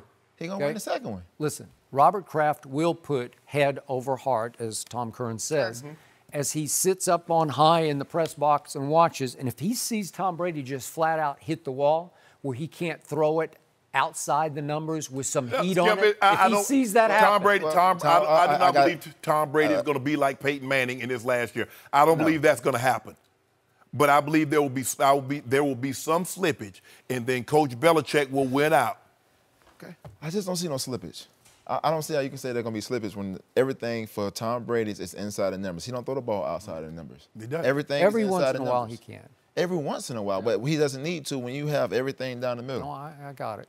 Against the L.A. Chargers, I almost call them San Diego. The L.A. Chargers in that first playoff game, he goes 33 of 44.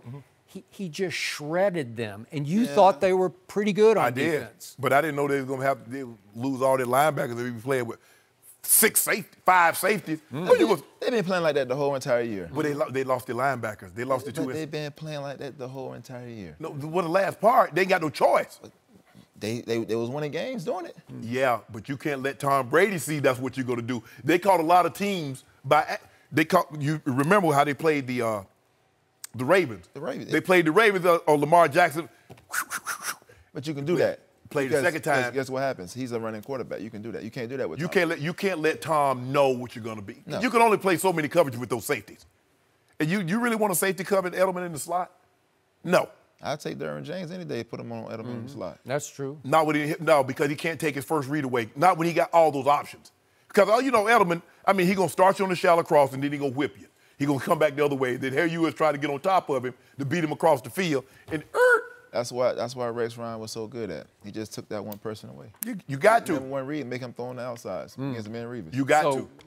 But you need two dogs, though. Yeah. You need 2 dogs on the edge, though, to do that. You do. But we had guys on. We had Calvin Pace, and I think was he was the guy to do the dirty work every single play.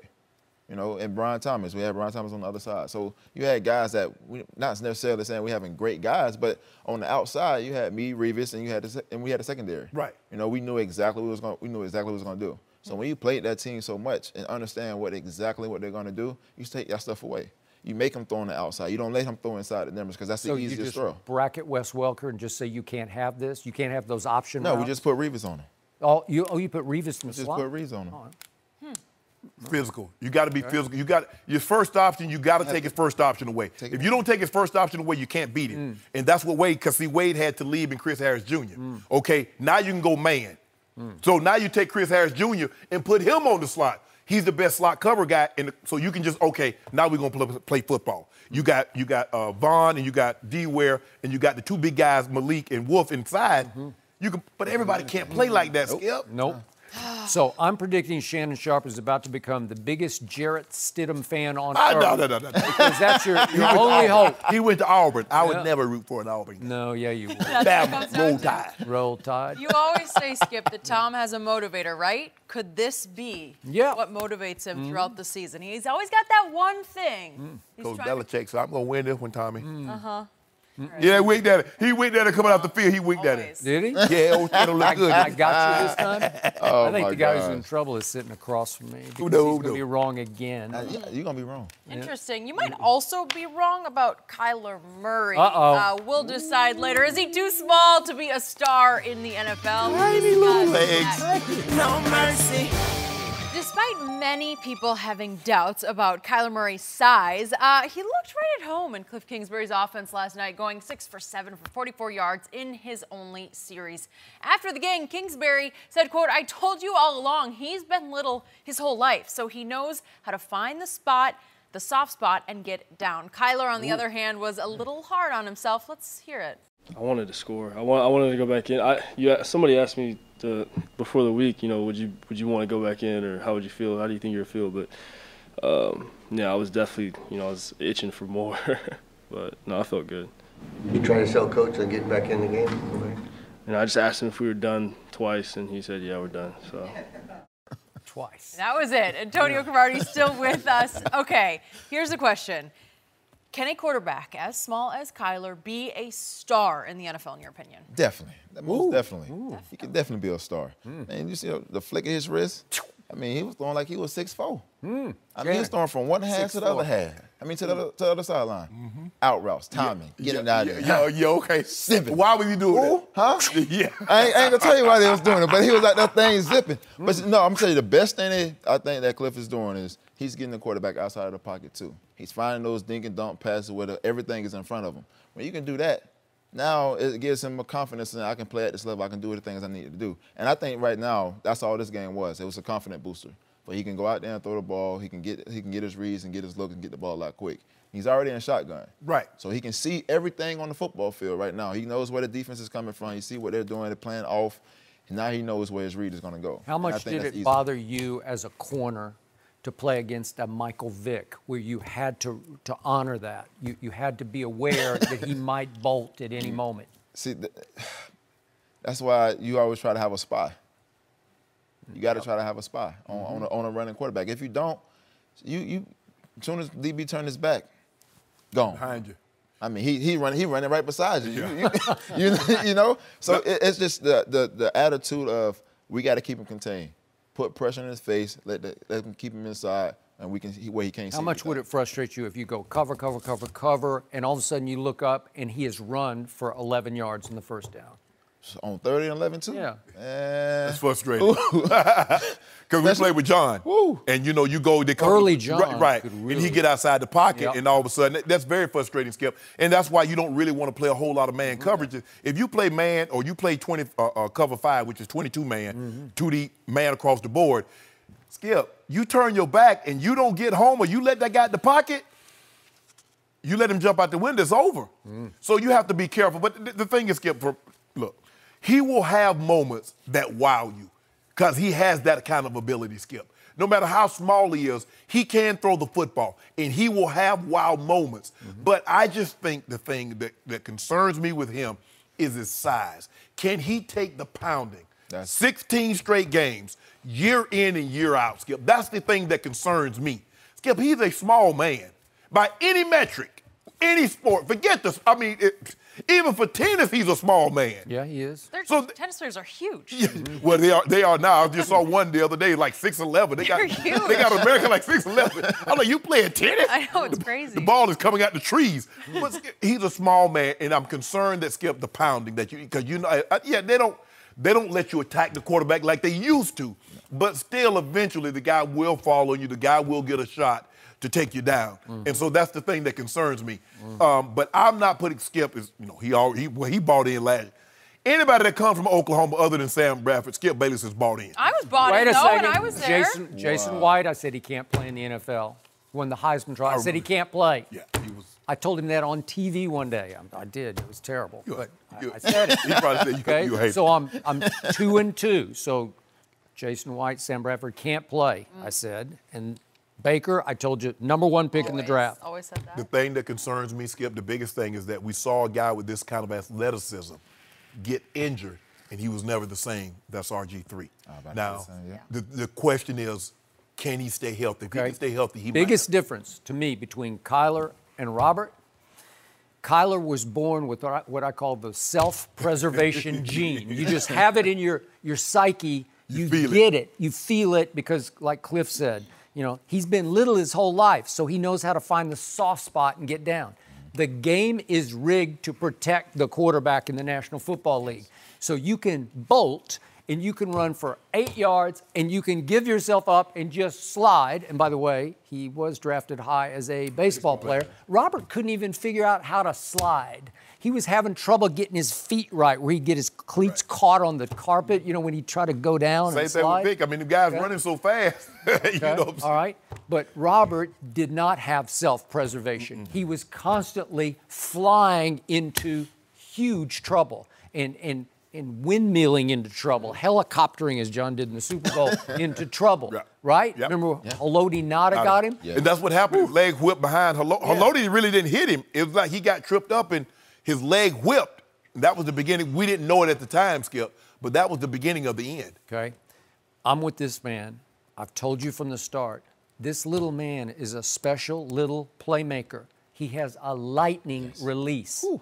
His arm is shockingly strong for his size, where I don't know where the velocity comes from out of that little power plant body, but he can whip it. He got torque. And we didn't see any deep balls last night because he doesn't have Hollywood Brown anymore. But as Jenny covered him at OU, Hollywood could run by anybody. The Ravens will find that out pretty quickly. And they don't have a Hollywood in their receiving corps. So Cliff kept it pretty simple, and it's a lot of underneath. It is dinking, and as you say, dacking, but it is lethal dinking and dacking because he is deadly accurate with the football. And to your point, get him outside, and he's going to beat any rush outside because this is just me. It's the quickest feet I've seen on a football field since Barry Sanders. I'm talking about quick. You go, like it's like cartoon quick, but he can move, man, and it's quick and speed. He's got downfield speed. Definitely, but the biggest thing I saw last night too, he got outside the pocket and he was throwing accurate throws outside the pocket. And then one time, I guess they ran a little RPO. He threw that thing down the field, 16 yards down the field, right on the sideline. Can't beat that. Yeah, okay, that nobody would have been say. A completion. And think about what's gonna come off of that. Double move. But the way you try to limit a guy that's mobile is that you try to keep him. You make him throw from the pocket. You don't want him to get outside because now he puts you at risk. He can run. He can throw it, and he's accurate as Crow was mentioning. He's accurate enough to throw the ball on the move, let alone let him get outside the pocket and be stationary. So you want to try to confine him to the box, keep him in the box. Get our hands up. We're gonna make him throw over. So obviously he's learned to throw between lanes because Drew Brees is not much taller than he is, and Drew has found a way to throw in lanes. And that's what And it's not like he can change a whole lot of arm angle, Skip, because he already down there. He can't throw sideways. The ball be skidding off the dirt. So everything has to come from over the top. Okay. So 2 other quick issues. I was very upset with Kingsbury for not playing him more than a series because he just needs reps and work, as I told you earlier, because he's going to get thrown into the game one fire, and you better be ready for it because the offensive line isn't very good, and the receiving core is not stellar and deep. No. It's just not. No.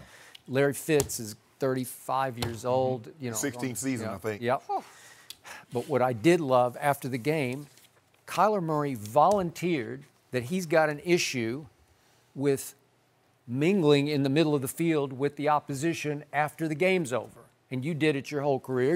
I assume you did it your whole career. And he said, why do you do it in pro football? We didn't do it in college. When the game's over, everybody just mingles. And if you played with guys from FSU, you go see them. Swap jerseys, take a picture together. What are you going to do? And Kyler's like, he says, I know it's common courtesy, but I don't love it. Good for you. Whatever. See what I'm saying, Crow? See what I'm saying? Now you done changed on him. Now look at it. Crow looking at him like, we got something for you. Well, you gonna be glad. Once I put this Rydell up under your chin, you go like, hey man, that was a good hit, man. Good job. You do that. Go up to the middle of the field. Okay, well, I don't like NBA players fraternizing. Whatever. Hold on. I just want to make sure I'm hearing you correctly. You heard me. No, but make sure I'm hearing you correctly. So when journalists go to games, so you never fraternize with any journalist? I didn't with the opposition, I can tell you that. What you mean the opposition? If they don't write for your paper. I got criticized for it, too. So you didn't talk to anybody that didn't write for your paper? I did not. You a hater. Well, we're at war, man. We ain't at no war. Well, we're trying to take food off each other's table. Okay. Right? But I'm competing? But I compete at such a high level. No, Skip. Once you've done the work, I'm like, okay, this thing good. I'm going to turn this in. Can't beat that. You up there talking about you buddy up? Well, you have relationships with so many of those guys you're going up against. You've played with, history. Like, I don't think he really understands the guys he may see in the future. Right, it's his first year. But year 10, year 12, you done seen so many guys. You're going to want to be right there. I got sent to the Winter Olympics in Sarajevo, and they made me room with the reporter from the other paper. No way. And I was outraged How'd that over go? it. We had to room together. I feel like they probably had a divider right down the middle. Yeah. I don't think it would end We well. didn't speak much. You don't speak to anybody anyway. I do. No, you don't. No, you don't. I speak to you. Yeah, exactly. Wow. No, you speak to me in the morning meeting and you speak to me on the show. We walk by, we nod. ain't no speaking going on. Oh, my goodness. People don't understand. They're like, okay, we don't ride. No, we going to do battle. Skip and I don't ride the elevator together. Okay, so why are you criticizing me? No. Okay. And hold on. We supposed to be teammates, and we don't. Hey, we talk twice. Wait, well, we always email at night. Yeah. Oh, wait, you don't have email. I don't have email. Oh, okay, then we don't. No. Yeah, you got to get on the email. No. Train. Come on, it's Call fine. me, text me. I got to take time to read the email. I can take time to read your text. All right, fine. I got you. Okay, you said something, Antonio, at the beginning about his confidence that was a confidence booster. I don't think Kyler needs any more confidence. I feel like he's got it. He doesn't have the nerve. It's not. I think it's more so saying I can play at this level. Okay. I think it gives him a confidence level saying I can make every throw at this level. When you walk out there, you go 6 for 6 on the first thing, and then you go, 6 for 7 for 44 yards. I mean, you miss one throw. You know? Dinking and dacking. Remember, you had to ain't nothing happening. Hey, dinking and dacking get you down the field. Only thing I do is be above the sticks. In front of the sticks. That's all I need to be. You had to start from the 2-yard line. Well, you're going to have to start from, you might have to start from further than that. Might have to start from the 1-yard line. Shannon, you're going to be wrong again. Nope. Yeah. They're going to be bad. The offensive line bad, Skip. Yeah, You know that offensive line is terrible. Run for your life. Yeah, exactly. Thanks. Exactly. Antonio, good stuff. Thank Thanks you. for joining us all week. Another guy not short on confidence, Baker Mayfield. He marched right down the field last night. Was it enough to impress this guy? Good question. Discuss next. No mercy. So last night, we got to see Baker Mayfield back in action in the Browns' first preseason game against the Redskins, starting on their own 11-yard line. Baker and the Browns started the game with a no-huddle offense that had Baker completing 5 straight passes, finished with a 24-yard touchdown to Rashard Higgins to cap off the drive that lasted just over 2 minutes. So, Skip, how impressed were you by Baker? Oh, Baker. He's back. Old shake and bake. That's what they call him, old shake and bake. Yeah. You are jumping on to this bandwagon. Funny, you didn't love him last year. Old shake and bake. Now he's all He in. grew on me. You shredded him last year. He grew on me. He was like back. bacteria. He grew on me, Jenny. That's a horrible Somebody, comparison. yeah, it is. That's about right, though. somebody finally saw the light across the table that I was trying to shine on Baker from the start. So both of you know how much I love me some Baker Mayfield. Yep. I did not love the approach that the Cleveland Browns took out of the gate last night because to me, they broke an unwritten rule. They broke what is maybe a gentleman's agreement in the first of 4 preseason games. They come flying out of the gate in the no huddle. Yeah. It's like it's just not fair. All right, I hear that. And I love them, but to me, Freddie, as much as I love listening to him, he's getting a little full of himself. Oh, Freddie K, he is. He's feeling himself. Hey, let's just throw a little no huddle at him right out of the box. How about it, Bake? Yeah, let's go do it. In this league, as you know better than anyone, that you always tell me, what goes around can come back around and bite you right in the butt. Oh, yeah. Right? Mm-hmm. Karma can be that word that Draymond called KD and Draymond called LeBron. And you do sometimes reap some of what you sow. Yeah. And I love that they're feeling their oats, speaking of sowing, but not to this level. Like not the first game, huh? Not the first game to where just back off and calm down because you're asking for trouble. You're going to make people so mad at some point that they're going to come and get you. And they're going to come with a fury. And they're going to be coming, and when they sack you for an 8-yard loss on 3rd and 3, they're going to be taking pictures of you. And I love Baker, and I love all that. That's who he is. Right. That's what he does, what he did at Oklahoma. Same thing, yeah. But you got to tone it down a little bit because you are daring the devil that can be this league. What you will do, you definitely have people that want to put a blitz in to try to get to your quarterback and knock his block off. Okay. But, Skip, I think Freddie's looking at it like this. We're going to have to run the no huddle at some point in time in the preseason. And I know he was like, well, okay, Freddie, run it like everybody else when it's 3rd down or when you're in the 3rd preseason game. Yeah. Don't open up the game with it because really no one is really practicing for that because and I think maybe Freddie knew coverage is going to be basic. You know, obviously, if it's a 3rd preseason game and there's 2 minutes left in the first half with your starting quarterback, let's go 2 minutes. Right. Okay, I got that. Right. Nobody's going to have any quibble or quarrel with that. Right. But this, I don't know if I can honestly say I know I've never been on a team that we opened up the game. Not the first preseason game. Now, the 3rd preseason game, yes, we've opened up the game in a 2-minute set. Okay. Yes, okay. But never the first preseason game, Skip. But I just think it's Freddie's way of, Freddie is starting to feel himself like, hey, I can do what the hell I want. Because I know if the reporters had asked him about it, he's like, we're playing football. We're putting in our offense. We're going to run our offense. We ran plays that we practiced and giving the guys an opportunity. But I thought Baker threw the ball well considering there was no Jarvis, no Odell. Callaway, I really like Callaway. I've always liked him. He might have been a higher draft pick had he not had his issues. I like Rashard Higgins. Yes. I do. All those guys. They got a good receiving course. They do. Deep. But I get your point, but I didn't have a problem with it. But just know, like you said, karma. But the thing I love most about karma, at the Karma Cafe, I have a Karma Cafe, Jimmy. Oh, you do? You've got 2? Yeah, I got Old Club Shay Shay, and I got a Karma Cafe. Busy guy, yeah. Karma Cafe. You get served exactly what you deserve. And the thing that I love most about karma patient. It don't always get you back right away. Karma, man, sometimes karma wait a week. It'll wait a month. It'll wait years. It takes time. But old karma, it'll get you. And when it gets you hard.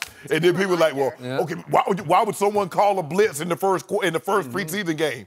Because they saw Freddie K running 2 minutes in the first preseason game. So I'm going to remind everyone, Freddie K has never been a head coach because until mid-year last year, he'd never been a coordinator in the National Football League. And he's been around for a while. He spent a bunch of years in Arizona toiling in obscurity. Right. Never and all even of a called sudden, plays. Yeah. The only thing he called was a fast food order. Ooh, call that's that a in. shot. Oh, my man, no, let's get that no shot. I love Freddie K. But I'm just saying that I love him too. I love to listen to him. But I mean, and I think that's what, Wiley, who was the offensive line coach, I think that's what he said. You're talking about a guy, you had guys on the staff that had been head coaches, that had been coordinators, and Freddie K had not even had that opportunity, had never done anything like that. And he's the head coach, and you bypass what Wiley, the offensive line coach, feel more qualified guys. But at the end of the day, if Baker like him, That's exactly That's who will get the job. I think Baker loves him. Good. I think for the moment, Odell loves him. For the moment, Jarvis loves him. And we'll see how all of that plays And they out. traded Duke, so Duke loved him too because they got him up out of there. Got him out of Still there. in the honeymoon phase. Chubb really loves him, yeah. right? They're back in action against the Colts next Saturday. Okay. So we'll get to see a bit more action. Come I'm out liking firing. the confidence. Yeah. A little Now fire. you're gonna come out of the conventional set. Really take the Everybody time. expecting everybody expecting a 2-minute drill now. How about this, guys? Will Jason Kidd be able to help LeBron and the Lakers? How's he going to help? We'll discuss next. Yeah. No mercy.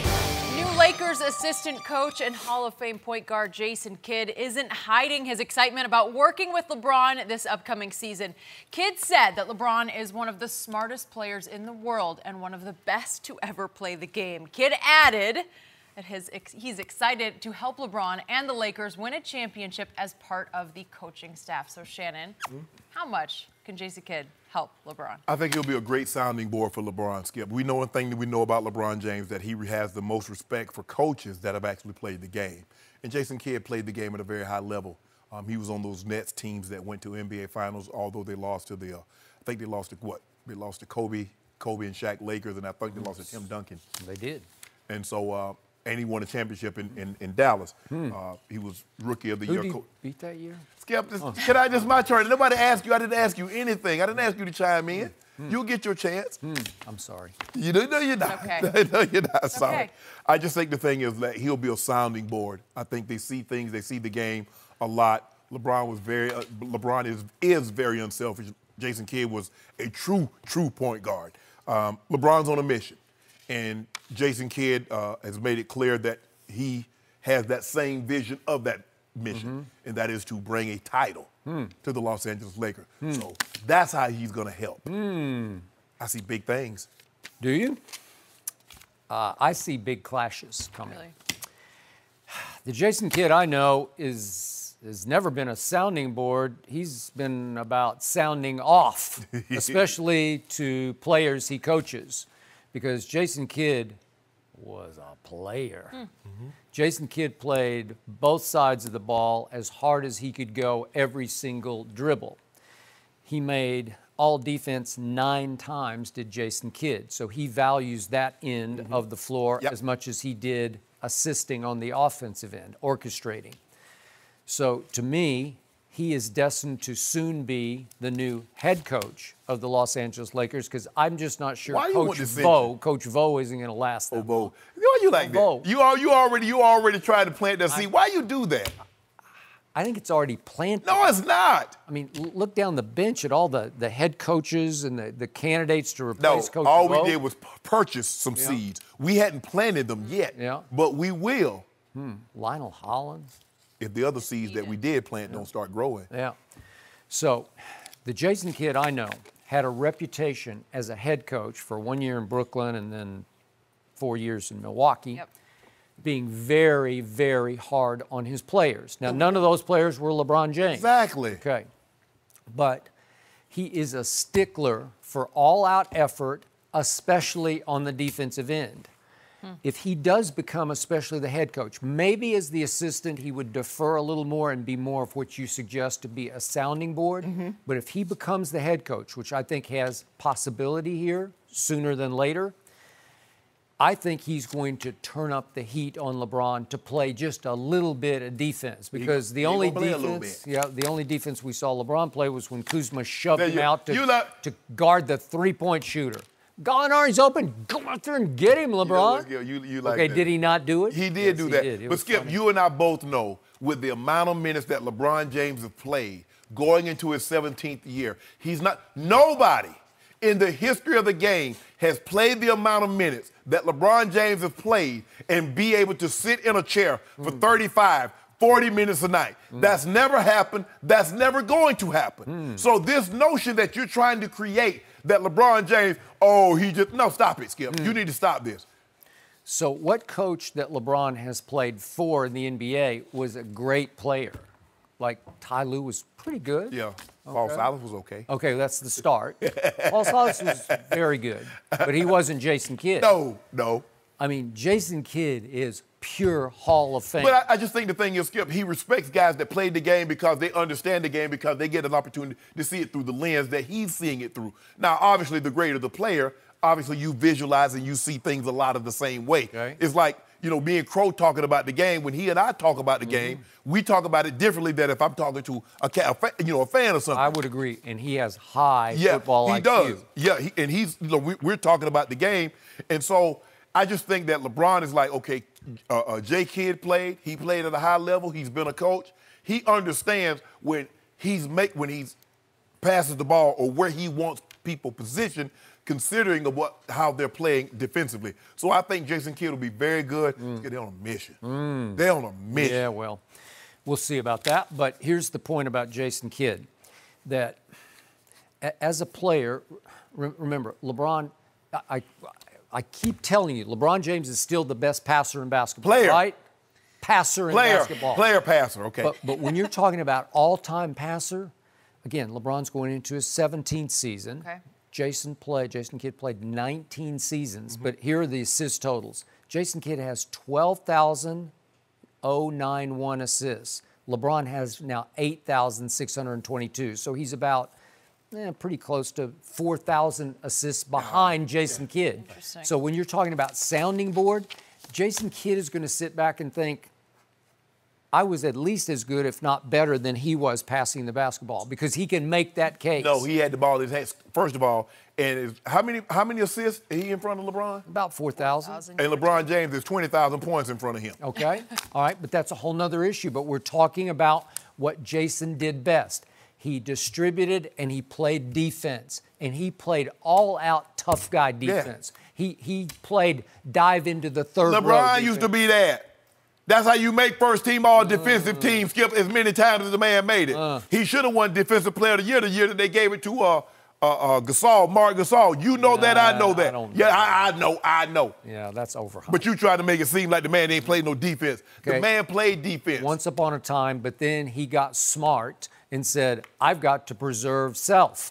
And I got to make it enough years that I can set a lot of statistical scoring records, because that's all I got. No, that's all you got. Yep. That ain't all you got. So Jason Kidd's going to be all about winning the championship and next year. Okay? So don't give me sounding board, because I'm giving you sounding off. He will call out LeBron, especially if he becomes that head coach. He will turn up the heat on LeBron, and I don't think LeBron's going to love it, because I don't think he's ever played for anyone who will turn up the heat like J-Kidd will. I think, Ty Lue, I think the thing is that when you're dealing with a superstar player like that, obviously you call him in and you have discussions and what you expect and how things should be going. You don't just openly blatant. I'm sure Mike had discussions with John, never in front of us. And you understand that, Skip. Now, Coach Belichick is different. They say he will chastise Tom Brady in front of everybody. Did Mike call out John? Never in front of the team. Never in front of the team. Did he privately behind closed doors? Probably so, yeah. Okay. And that's how Jason Kidd gonna do it. Did John accept it? Because he's looking at Mike Shanahan as this sort of sawed-off little quarterback from where he played. Eastern Illinois, right? Right. So did he respect that? Yeah. Probably not. Yeah, he did. Yeah, he won. He won. Okay.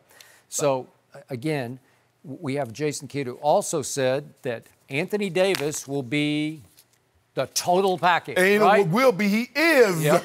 Trust me, he will turn up the heat under Anthony Davis, because the total package in New Orleans never changed life. He never lifted that franchise up to the level I thought, given his God-given ability, that he should have lifted it up. Well, he'll get a title this year and they'll change your opinion. Okay, all right. But the point is, Jason Kidd will light fires. Do you understand his reputation? He is hard-nosed. He is tough guy. He will spare no words to no current player. He will pull them aside and how'd that work out for you, Skip? At some point in time, Jason Kidd's going to have to change that philosophy. Now, he's been two places. And I think he resigned in Brooklyn to take the job in Milwaukee. Well, they traded him. Okay, that's a good point. But you've been two places now. Now, clearly, your style is really not working. So you need to revamp it, Skip. I mean, if I keep opening up barbecue business and I keep going out of business in the first 2 years, obviously I need to get a new line of work. Or start making Taco Tuesday. No, Taco Sunday. No, Taco's a no-show. Yeah. That one you can't use yet, Skip. Still waiting to see what he does. Bottom line to this discussion. What? Jason Kidd was courtside firsthand. He was on the court as LeBron suffered I got to finish. Suffered his worst meltdown of his career. The worst meltdown any superstar has ever suffered was the 2011 Finals versus Jason Kidd, Dallas Mavericks. He knows what LeBron is and what sometimes he is not. That's Skip. If the man, after winning 3 titles and going to another 6 or 7 NBA Finals, hasn't erased those memories in Jason Kidd's mind, I don't know what will. Yeah. But hold on, Jason Kidd's going to push. So I just make sure I'm hearing you correctly. So after Tom Brady lost twice to Eli, these next 3 Super Bowls has done nothing to erase that? I just want to make sure I'm hearing you correctly. Did Tom melt down? No, okay. Did he melt down? That's all I needed to know. All he did was take him on a drive that should have won the game. Led the NFL in scoring. He did. As a matter of fact, that team led the NFL in scoring, and they got 17 measly points. All right. On that note, and I honestly feel bad about this next one. Did Carmelo Anthony just hit rock bottom in his career? We'll tell you the latest next. No mercy. Time for our final topic of the day. Carmelo Anthony set his sights on playing with USA Basketball, but managing director Jerry Colangelo shut it down very quickly. Colangelo told Sports Illustrated that he loves Melo, but, quote, that conceivably could have been a distraction. Shannon, do you agree? Distraction? Skip, does Jerry Colangelo knows that the U.S. team does not play in the NBA, so he's not going to get these questions asked every year. The only distraction would have been for Jerry Colangelo, Skip. Skip, look, this is no disrespect to anybody there. But now, if you want to say, you know what, if you're not a current player, if you're not on a current team, you can't become an invitee to Olympic basketball. Okay, I get that. But Joe Harris, Marcus Smart can get an invite over Carmelo Anthony? Yep. Man, they need to miss me with that. And that's no disrespect to those guys. But come on now. Colangelo's comment came off as really harsh. It is. And I don't know that he intended it that way. But listen, Carmelo Anthony, as much as he struggled the last couple of years, I can go back to USA teams where he was a leader and a closer for the last one he played on. He was the closer for that They're bringing team. him off the bench, and he lighted it up. Oh, come on. You got to treat him publicly with a little more verbal respect, right? Yes. It's just tearing me up to watch it end this way for Carmelo because it feels like he's crawling to the Team USA. Please give me what distraction? You think Angola gives a bleep about Carmelo Anthony? You think the Turkish team, like, man, they're asking and answering a lot of questions about Carmelo. Nobody cares about that. They're not going to play. For 6 weeks, they play together, try to, whatever they're going to do, and then it's over. What questions? I don't know. It shouldn't have ended this way for Carmelo Anthony. Leadership matters. Team USA? Oh, they'd be lucky to have him. That's hard. Everybody pull it out. No mercy. Thank you for listening to the Undisputed Podcast. I'm Jenny Taft. Keep an eye out for the weekend edition of the podcast tomorrow morning, featuring this week's best segments. Have a great weekend, everyone. Fox Sports 1 of 1.